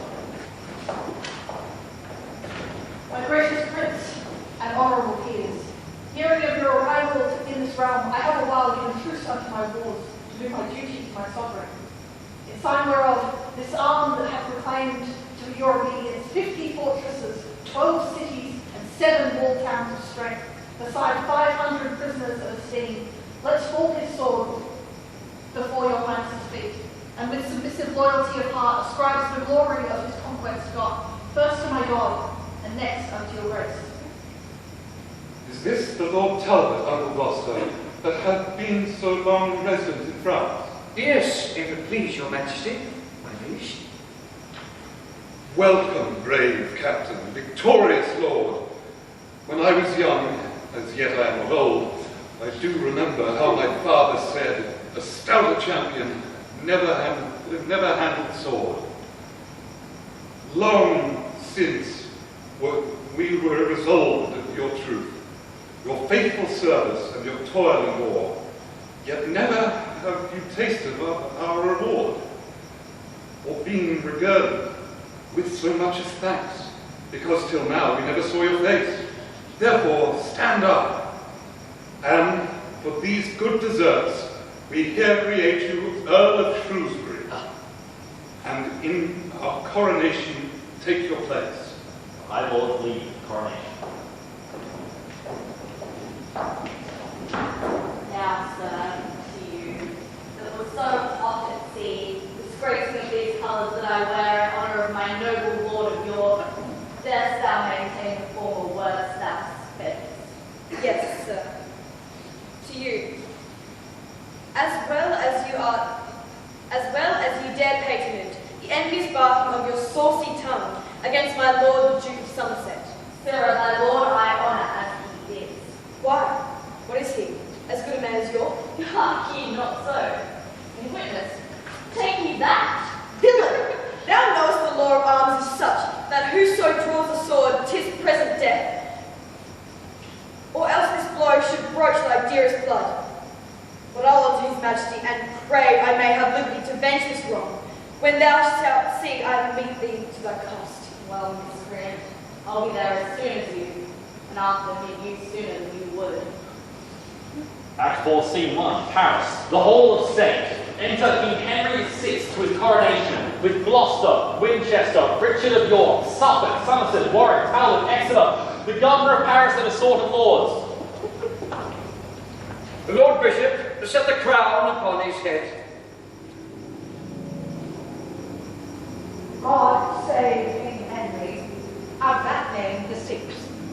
Now, Governor of Paris, take your oath. that you elect no other king but him, esteem none friends but such as are his friends, and none your foes but such as shall pretend malicious practices against the state. This shall ye do, so help you righteous God. Then John Bastard rushes on. Oh, My gracious sovereign, as I rode from Calais to hasten to your coronation, a letter was delivered to my house, written to your grace from the Duke of Burgundy. Shame to the Duke of Burgundy and to thee. I vowed, base knight, when I did meet thee next, to tear the garter from my craven's leg, which I have done, because unworthily thou wast installed in that high livery. Pardon me, princely Harry, and the rest. This dastard, at the battle of Patay, when one in all I was 6,000 strong, and that the French were almost 10 to 1, before we met, or that a stroke was given, like to a trusty squire did run away, in which assault we lost 1,200 men. Myself and divers gentlemen beside were there surprised and taken prisoners. Then judge, great lords, if I have done amiss, or whether that such cowards ought to wear this ornament of knighthood, yea or no. To say the truth, this fact was infamous and ill-beseeming any common man, much more a knight, a captain, and a leader. He then that is not furnished in this sort doth but usurp the sacred name of knight, profaning this most honourable order, and should, if I were worthy to be judge, be quite degraded, like a hedge-born swain that doth presume to boast of gentle blood. Stain on thy countrymen! Thou hear'st thy doom. Be packing, therefore, thou wast a knight. Hence we banish thee on pain of death.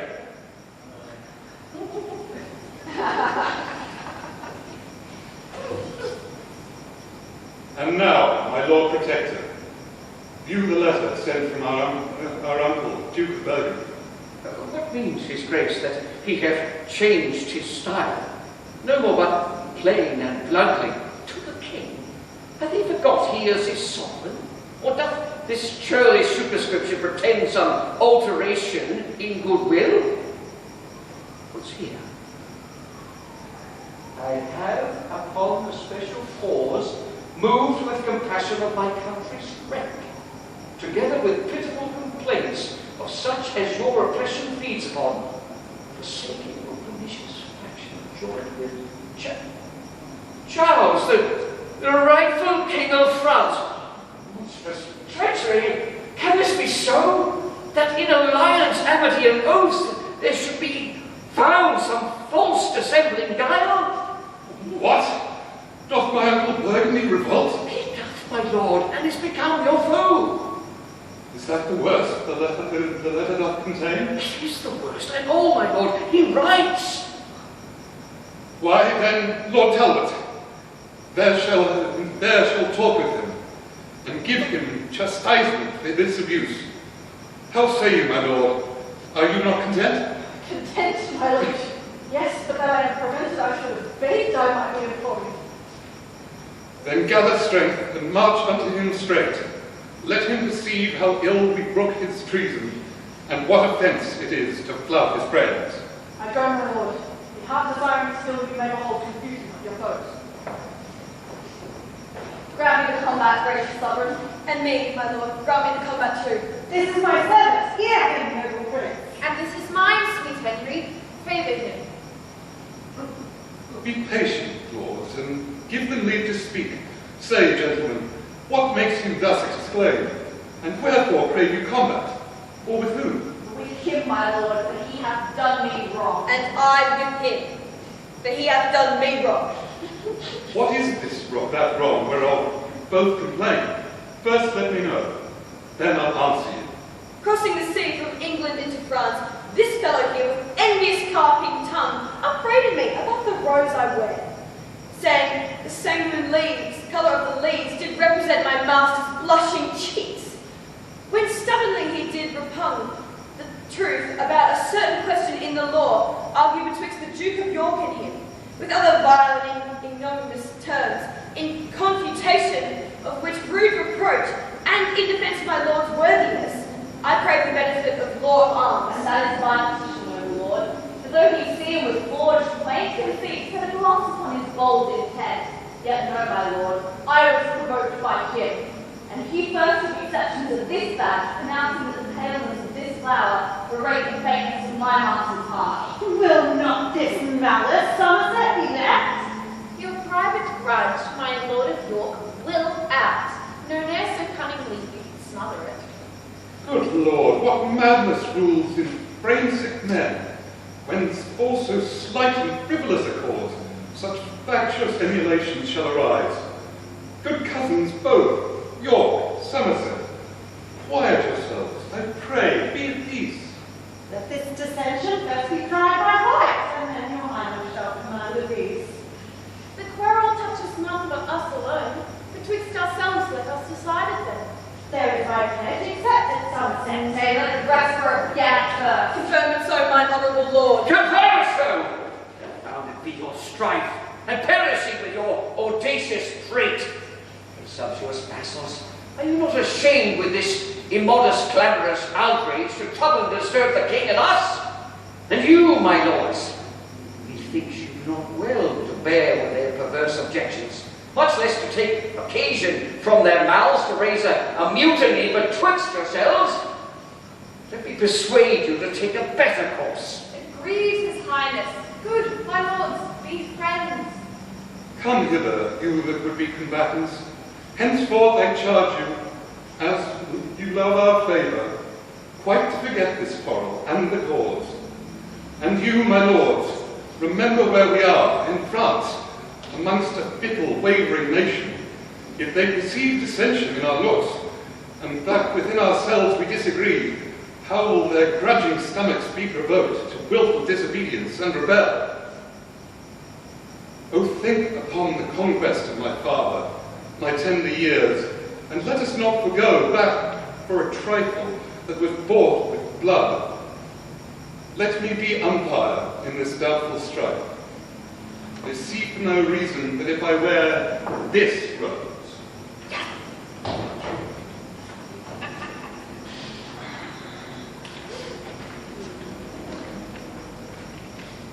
that anyone should therefore be suspicious, I am more inclined to Somerset than York. Both are my kinsmen, and I love them both. And therefore, as we hither came in peace, so let us still continue in peace and love. Cousin of York, we institute your grace to be the regent in these parts of France. And good my Lord Somerset, unite your troops and horsemen with his band of foot, and like true subjects, sons of your progenitors, go cheerfully together and digest your angry choler on your enemies. Ourself, my Lord Protector, and the rest, after some respite, will return to Calais. From thence to England, where I hope ere long to be presented by your victory, with Charles, Algernon, and that traitorous Ralph.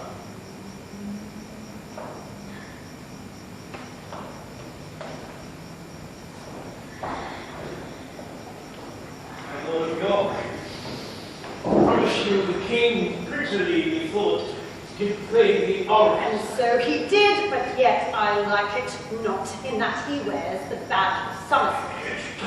That was not his fancy, blame him not. I can presume, sweet prince, he thought no harm. And in my wist he did. But let it rest. Other affairs must now be managed. Well didst thou, Richard, to suppress thy voice, for had the passions of thy heart burst out, I fear we should have seen deciphered there more rancorous spite, more furious raging broils than yet can be imagined or supposed. But howsoever, no sinful man that sees this jarring discord of nobility, the shouldering of each other in the court, this factious banding of their favourites, for that it doth presage some ill event. 'Tis much when sceptres are in children's hands, but more when envy breeds unkind division. There comes the rain. There begins confusion. Skip scene 2. So scene 3. Plains in Gascony, where York refuses to work with his opponents. Enter a messenger.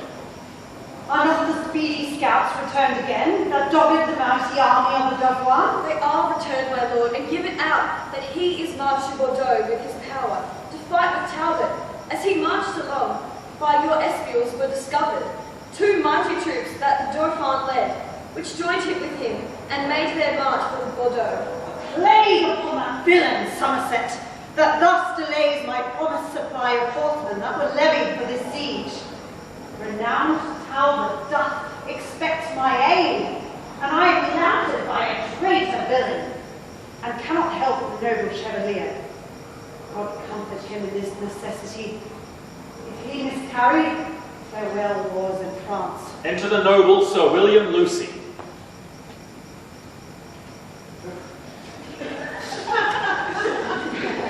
Thou princely leader of English strength, never so needful the earth of France, spur to the rescue of the noble Talbot, who now is girdled with a waist of iron and hemmed about with grim destruction. To Bordeaux, warlike Duke, to Bordeaux, York, else farewell, Talbot, France and England's honour. Oh, God! That Somerset, who in proud heart hath stopped my cornets, were in Talbot's place. So should we save a valiant gentleman by forfeiting a traitor and a coward? Thus we die by our remiss traitors sleep. Oh, send some succour to the distressed lord. He dies, we lose. I break my warlike word. We mourn, France smiles, we lose, and daily get all long of this vile traitor Somerset. Then God take mercy on brave Talbot's soul, and on his son, young John, who 2 hours since I met and travelled toward his warlike father.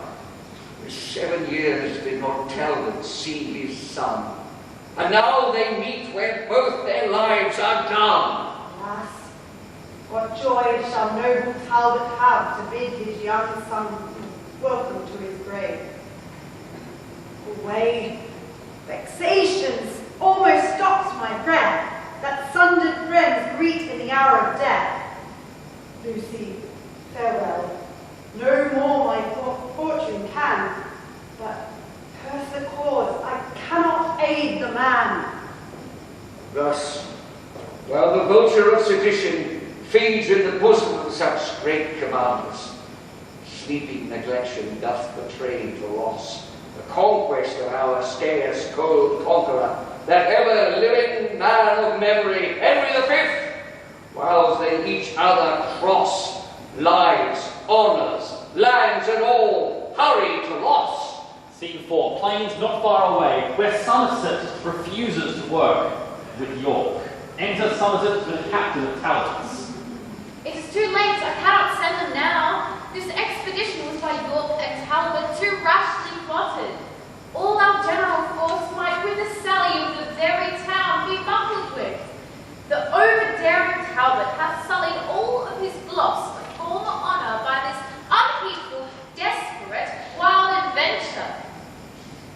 York set him to fight and die in shame. That Talbot dead, great York might bear the name. Here is Sir William Lucy, who with me set from our overmatched forces forth for aid. Here now, Sir William, whither were ye sent? Whither, my lord? From bought and sold Lord Talbot, who ringed about with bold adversity, cries out for noble York and Somerset to beat a saving death from this weak legions. And whilst the honourable captain there drops bloody sweat from his war-wearied limbs, and in advantage lingering looks for rescue, you, his false hopes, the trust of England's honour, keep off aloof with worthless emulation. Let not your private discord away the levied succours that should lend him aid, while he, renowned and noble gentleman, yields up his life unto a world of odds. Holy on the bastard, Charles, Burgundy, Alençon, Rainier, Comfort, about, and Talbot perisheth by your default. York sent him on.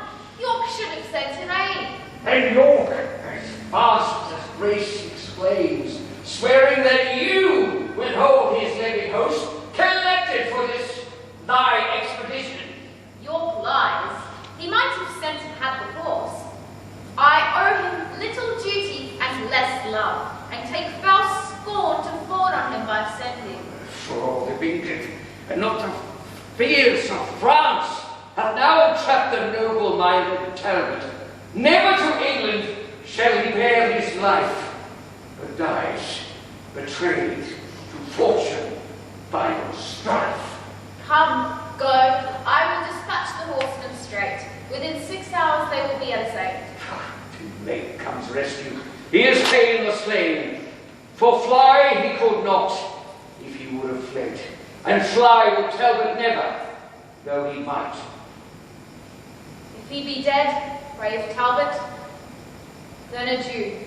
His fame lives in the world. His shame in you. Scene 5. The English camp near Bordeaux. Enter Talbot with his youthful son, John Talbot. Young John Talbot, I am sent for thee to tutor thee in stratagems of war, that Talbot's name might be in thee revived when sapless age and weak unable limbs should bring thy father to his ill-drooping chair. But, O malignant and ill-boding stars, now thou art come unto a feast of death, a terrible and unavoided danger. Therefore, dear boy, mount on my swiftest horse, and I'll direct thee how thou shalt escape by sudden flight. Come, dally not, be gone. My name Talbot. Am I your son? And shall I fly? Well, if you love my mother, dishonor not her honorable name to make a bastard and a slave of me. The world will say he is not Talbot's blood, that basely fled where noble Talbot stood. Fly to revenge my death if I be slain. He that flies so will never return again. If we both stay, we both are sure to die. Then let me stay, and father, do you fly? Your loss is great, so your regard should be. My worth unknown, no loss is known in me. Upon my death the French can little boast, in yours they will, in you all hopes are lost. Flight cannot stain the honor that you have won, but mine at will that no exploit have done. If you fled with advantage, everyone will swear, but if I vow, they'll say it was for fear. There's no hope that ever I will stay, if in this first hour I shrink and run away. Here on my knee I beg mortality, rather than life preserved with infamy. Shall all thy mother's hopes lie in one tomb? Rather than I'll shame my mother's womb. Upon my blessing, I command thee go. To fight I will, but not to fly the foe. Part of thy father may be saved in thee. No part of him will be shame in me. Thou never hadst renown, nor canst thou lose it. Yes, your renowned name shall fly to use it. Thy father's charge shall clear thee from that stain. You cannot witness for me being slain. The death be so apparent, then both lie. Leave my followers to fight and die? My age was never tainted with such shame. Shall my youth be guilty of such blame? No more can I be severed from your side, than can yourself in twain divide. Stay, go, do what you will, but life do I. But live I will not, if my father die. And here I take my leave of thee, fair son, born to eclipse thy life this afternoon. Come, side by side, together, live and die. And soul with soul from France to heaven fly. They charge into battle. With a mighty war cry, the French charge through the audience, waking them up, and into the fighting beach. John Talbot hemmed about by soldiers until his father comes and rescues him. St. George and victory! Fight, soldiers, fight! The regent hath with Talbot broke his word and left us to the rage of France his sword. Where is John Talbot? Pause and take thy breath. I give thee life and rescue thee from death. Twice my father, twice am I thy son. The life thou gavest me first was lost and done, till with thy warlike sword, despite of late, to my determined time thou gavest due date. Speak, thy father's care. Art thou weary? John, how dost thou fare? Wilt thou yet leave the battle, boy, and fly, now thou art sealed the son of chivalry? Fly to revenge my death when I am dead. The help of one stands me in little stead. Oh, Much folly is it, while I watch, that has all our lives in one small boat. If I today die with not with Franklin's rage, tomorrow I shall die with fickle age. By me they nothing gain, and if I stay, 'tis but the shortening of my life one day. Thee, my mother dies, our household's name, my death's revenge, my youth and England's fame. All these and more we hazard by thy stay. All these are saved if thou wilt fly away. The sword of Orleans does not make me smart. These words of yours draw lifeblood from my heart. On that advantage brought with such a shame to save a paltry life and slay bright fame. Before young Talbot from old Talbot fly, the coward horse that bears me fail and die. And like me to the peasant boys of France, whose shame, scorn, and subject to mischance. Surely by all the glory you have won, and if I fly, I am not Talbot's son. Then talk no more of flight. It was no root. Son to Talbot die at Talbot's foot. Follow thou, a desperate sire recruit. Thou Icarus, a life to me is sweet. Thou wilt fight by thy father's side. Commendable brood, let's die in pride. The two charge once more into battle, and after long and dreary fights, re-enter the gravely wounded Talbot and his dying son. Where is my life? Mine own is gone. Oh, where's young Talbot? Where is darling John? Triumphant death smeared with captivity, young Talbot's valor makes me smile at thee. When he perceived me shrink and on my knee, his bloody sword he brandished over me, and like a hungry lion did commence rough deeds of rage and stern impatience. When my angry garden stood alone, tendering my ruin and assailed of none, dizzy-eyed fury and great rage of heart suddenly made him from my side to start in the clustering battle of the French. And in that sea of blood my boy did drench his all-mounting spirit. And then died. Icarus, my blossom, his pride. Romantic death, which laughs us here to scorn, and on from thy insulting tyranny, coupled in bonds of perpetuity, to Talbots, winged through the lighter sky, in thy despite shall escape mortality. Thou, whose wounds became hard favoured death, speak to thy father, ere thou yield thy breath. Brave death by speaking, whether he will or no. Imagine him Frenchman and thy foe. Oh boy, he smiles, he thinks, as who should say, that death being French, and death had died today. Come and lay him in his father's arms. My spirit can no longer bear these harms. Soldiers, adieu. I have what I would have. Now my old arms, a young Talbot's grave. Enter Charles, Alençon, Burgundy, Orleans, and Joan, head of the French force. And York and Somerset brought rescue in, we should have found the bloody Davidus. How the unwelcome Talbots, raging wood, in flesh his puny sword and Frenchman's blood. Once I encountered him, and thus I said, Thou maiden youth, be vanquished by a maid.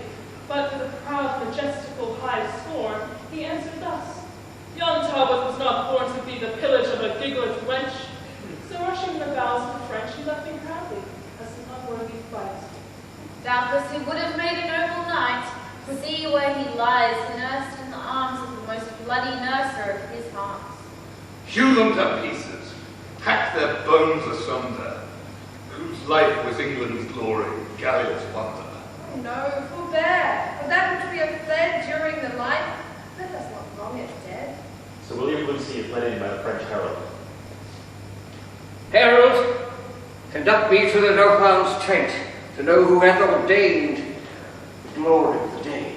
On what submissive message art thou sent?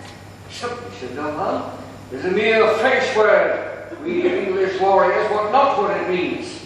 I come to know what prisoners thou hast taken, and to survey the bodies of the dead. What prisoners, asked thou? Hell is our prisoners. But tell me whom thou seekst. But where's the great Alcides of the field? Valiant Lord Talbot, Earl of Shrewsbury, created for this rare success in arms.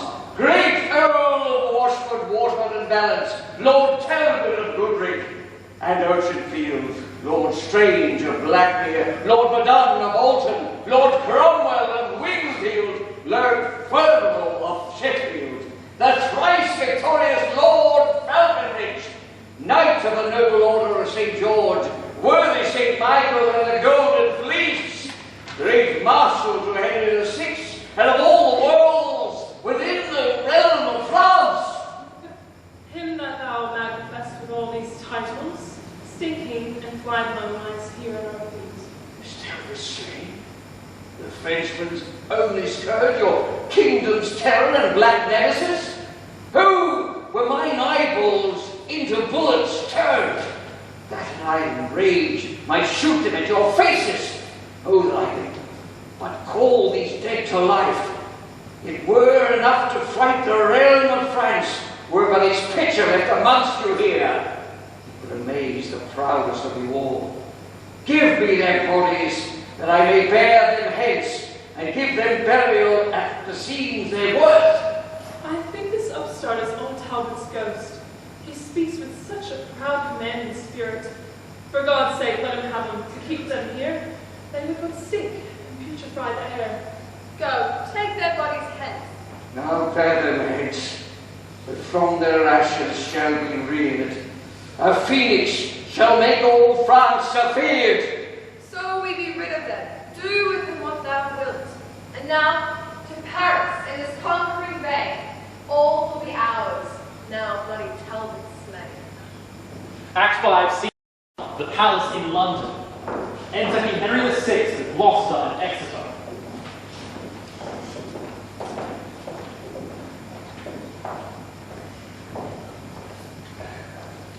Have you perused the letters from the Pope, Emperor, and the Earl of Armagh? I have, my lord, and their intent is this.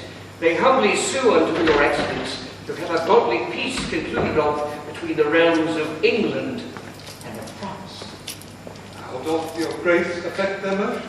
Well, my good lord, it is the only means to stop a fusion of our Christian blood and establish quietness on every side. Aye, marry, uncle, for I always thought it was both impious and unnatural that such inanity and bloody strife should reign among professors of one faith. Beside, my lord, the sooner to effect and surer bind this knot of amity, the Earl of Armagnac, ear knit to Charles, a man of great authority in France, proffers his only daughter to your grace in marriage, with a large and sumptuous dowry. Marriage, uncle? Alas, my years are young, and fitter is my study and my books than wanton dalliance with apparel. Yet call the ambassador, and as you please, so let them have their answers, every one.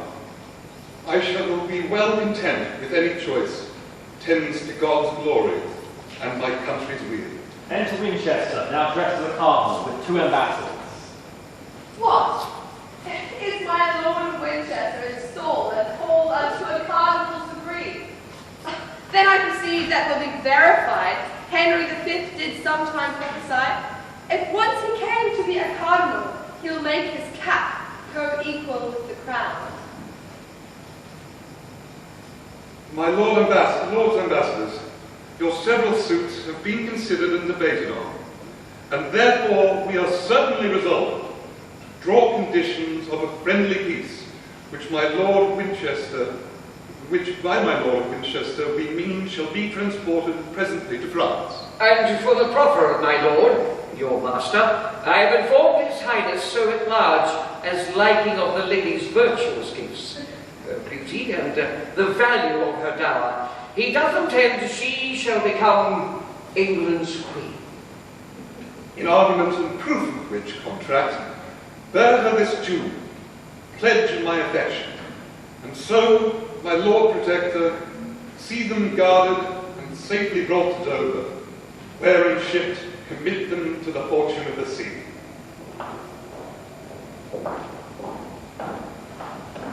My Lord Legate must first receive the sum of money which I promised should be delivered to His Holiness for clothing me in these grey ornaments. Now Winchester will not submit, I trow, or be inferior to the proudest peer, Humphrey of Gloucester. Thou shalt well perceive that neither birth or for authority the bishop will be overcome by thee. I'll either make thee stoop and bend thy knee, or sack this country with a mutiny. Scene 2. France. The plains of Anjou. Enter Charles, Burgundy, Alençon, Orleans, Rainier, Joan, and the French force. These news, my lord, may cheer our drooping spirits. 'Tis said, the stout Parisians do revolt and turn again unto the warlike French. They must to Paris, royal child of France, and keep not back your powers in alliance. Peace be amongst them, if they turn to us. Else, ruin combat with their palaces. Success unto our valiant general and patroness of the compasses. What tidings send our scouts? I prithee speak. The English army that divided was into two parties is now conjoined in one and means to be battled presently. Somewhat too sudden, sirs, the warning is, but we will presently provide for them. I trust the ghost of Talbot is not there. Now that he is gone, my lord, you need not fear. Of all base passions, fear is most accursed. Command the conquest, Charles, it shall be thine. Let Henry fret, and all the world recline. Then on, my lords, and France be fortunate. All but Joan lead. Enter Joan alone before the gates of Orleans.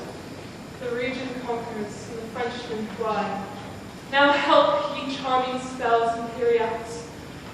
And ye choice spirits that admonish me, and give me signs of future accidents. Thunder! You speedy helpers that are substitutes, under the lordly monarch of the north, appear and aid me in this enterprise. Smoke! From beneath the audience enter thieves. This speedy and quick appearance argues proof of your accustomed diligence to me. Now, ye familiar spirits that are called out of the powerful regions under earth, help me this once, that France may get the field. The fiends approach, but do not speak. Oh, hold me not with silence over long. Where I was wont to feed you with my blood, I'll lop a member off and give it to you, in earnest of further benefit. So you do condescend to help me now. The fiends hang their heads in shame. No hope to have redress. My body shall pay recompense if you will grant my suit. They shake their heads and begin to laugh. Cannot my body more blood sacrifice entreat you to your wanted furtherance? Then take my soul, my body, soul and all, before that England give the French the foil. The fiends of hell disappear. See, they forsake me. Now the time has come that France must veil her lofty plumed crest and let her head fall into England's lap. My ancient incantations are too weak, and hell too strong for me to buckle with. Now, France, thy glory droopeth to the dust. Atop the battlements, the French and English armies meet. Time and again, the French are beaten back. Re-enter Joan, grifting in deadly battle with Richard of York, until York overcomes. Damsel of France, I think I have you fast. Unchain your spirits now with spelling charms, and try if they can gain your liberty. A goodly prize hidden in the devil's grace. See how the ugly wench doth bend her brows, as if with Circe she would change my shape. Change to a worser shape thou canst not be. Oh, Charles the Dauphin is a proper man. No shape but his would please your dainty eye. A plaguing mischief lies on Charles and thee, and may ye both be suddenly surprised by bloody hands and sleeping on your bed. Thou running hag, enchantress, hold thy tongue. I prithee, Give me leave to go somewhat. Curse, miscreant, when thou comest to the stake. A cry, the battle continues. Enter Suffolk with the beautiful Margaret in his hand. Be what thou wilt, thou art my prisoner.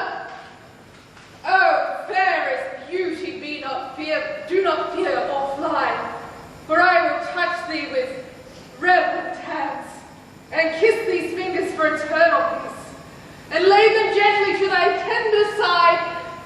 Who art thou? Say that I may honor thee. Margaret my name, and daughter to the king of Naples, and so that thou art. Oh, an earl I am, and Suffolk I am called. Be not offended nature's miracle. Thou art allotted to be taken by me, as doth the swan her downy signet save, keeping the prisoner underneath her wings.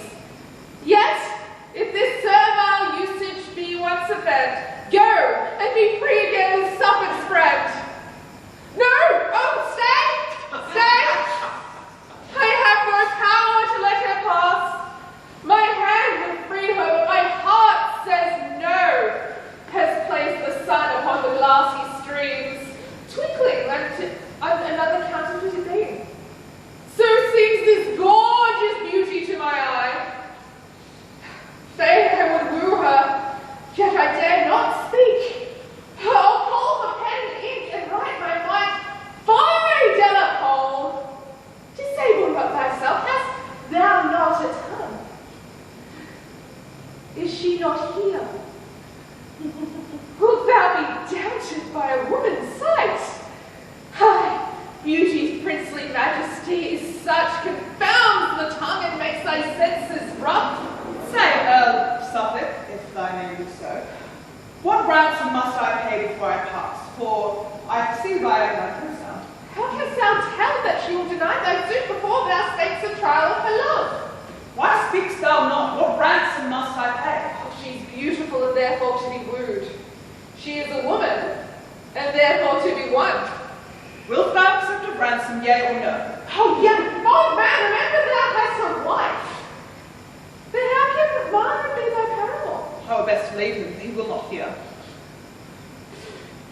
There is all this Marge. Here lies the calling card. He talks at random, sure this man is mad. And yet a dispensation might be had. And yet I would that he would answer me. Oh, with this Lady Margaret, but for whom? Why for the king? That's a wooden thing. He talks of wood, some carpenter. Yet so my fancy might be satisfied, and peace established between these realms. For there remains a scruple in that too. For though her father be the king of Naples, Duke of Anjou and Maine, yet he is poor, and our nobility will scorn the match. Hear ye, Captain, are you not pleasure? It shall be so, disdain they ne'er so much. Henry is youthful, and will quickly yield. Madam, I have a secret to reveal. What though I be a thrall? It seems a knight, and will not in any way disown me. Lady, vouchsafe to listen to what I say. Perhaps I shall be rescued by the French. Then I need not crave his courtesy. Sweet madam, give me a hearing in a cause. Hush, I'm a bit captive then now. Lady, wherefore talk you so? I cry you mercy, 'tis but a quid word. Say, gentle princess, would you not suppose your bondage happy if thou wert a queen? To be a queen in bondage is more vile than to slay in base ability. For princes should be free. And so shall you, if happy England's royal king be free. Why, what concerns his freedom unto me? I'll undertake to make thee Henry's queen, to put a golden scepter into thy hands, and a precious crown upon thy head, if thou wilt consent to be mine. What? His wife. I am unworthy to be Henry's wife. Oh, no, gentle madam, I am worthy and to woo so fair a dame to be his wife, and have no portion in the choice myself.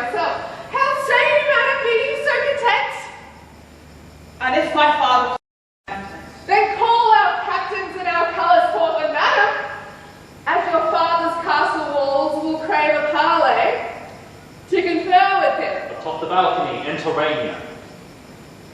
See, Rainier? Thy daughter is my prisoner. To who? To me! Suffer? What remedy? I am a soldier and unhappy to weep, or to explain our unfortunate's fickleness. Yes, there is a remedy enough, my lord. Consent. And for my honour, give consent, thy daughter shall be wedded to my king, whom I have with pain have wooed and won thereto. And this her easy held imprisonment have gained thy daughter a princely liberty. Speaks Suffolk as he thinks. Fair Margaret knows that Suffolk doth not flatter face or fame. Upon thy princely warrant I descend, to give the answer of thy just demand. Rainier slowly makes his way down from the balcony.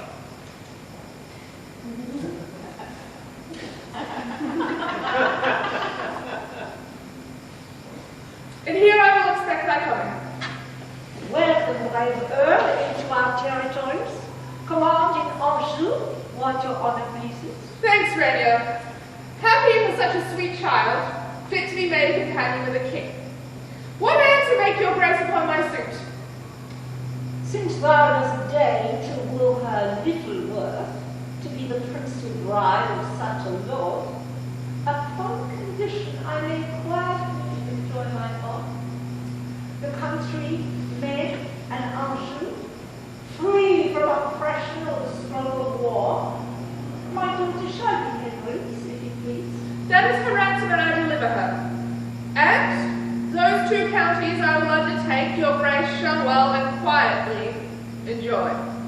And I gain in Henry's royal name, as deputy unto that gracious king, give thee her hand for sign of planted faith. Rainier of France, I give thee kingly thanks because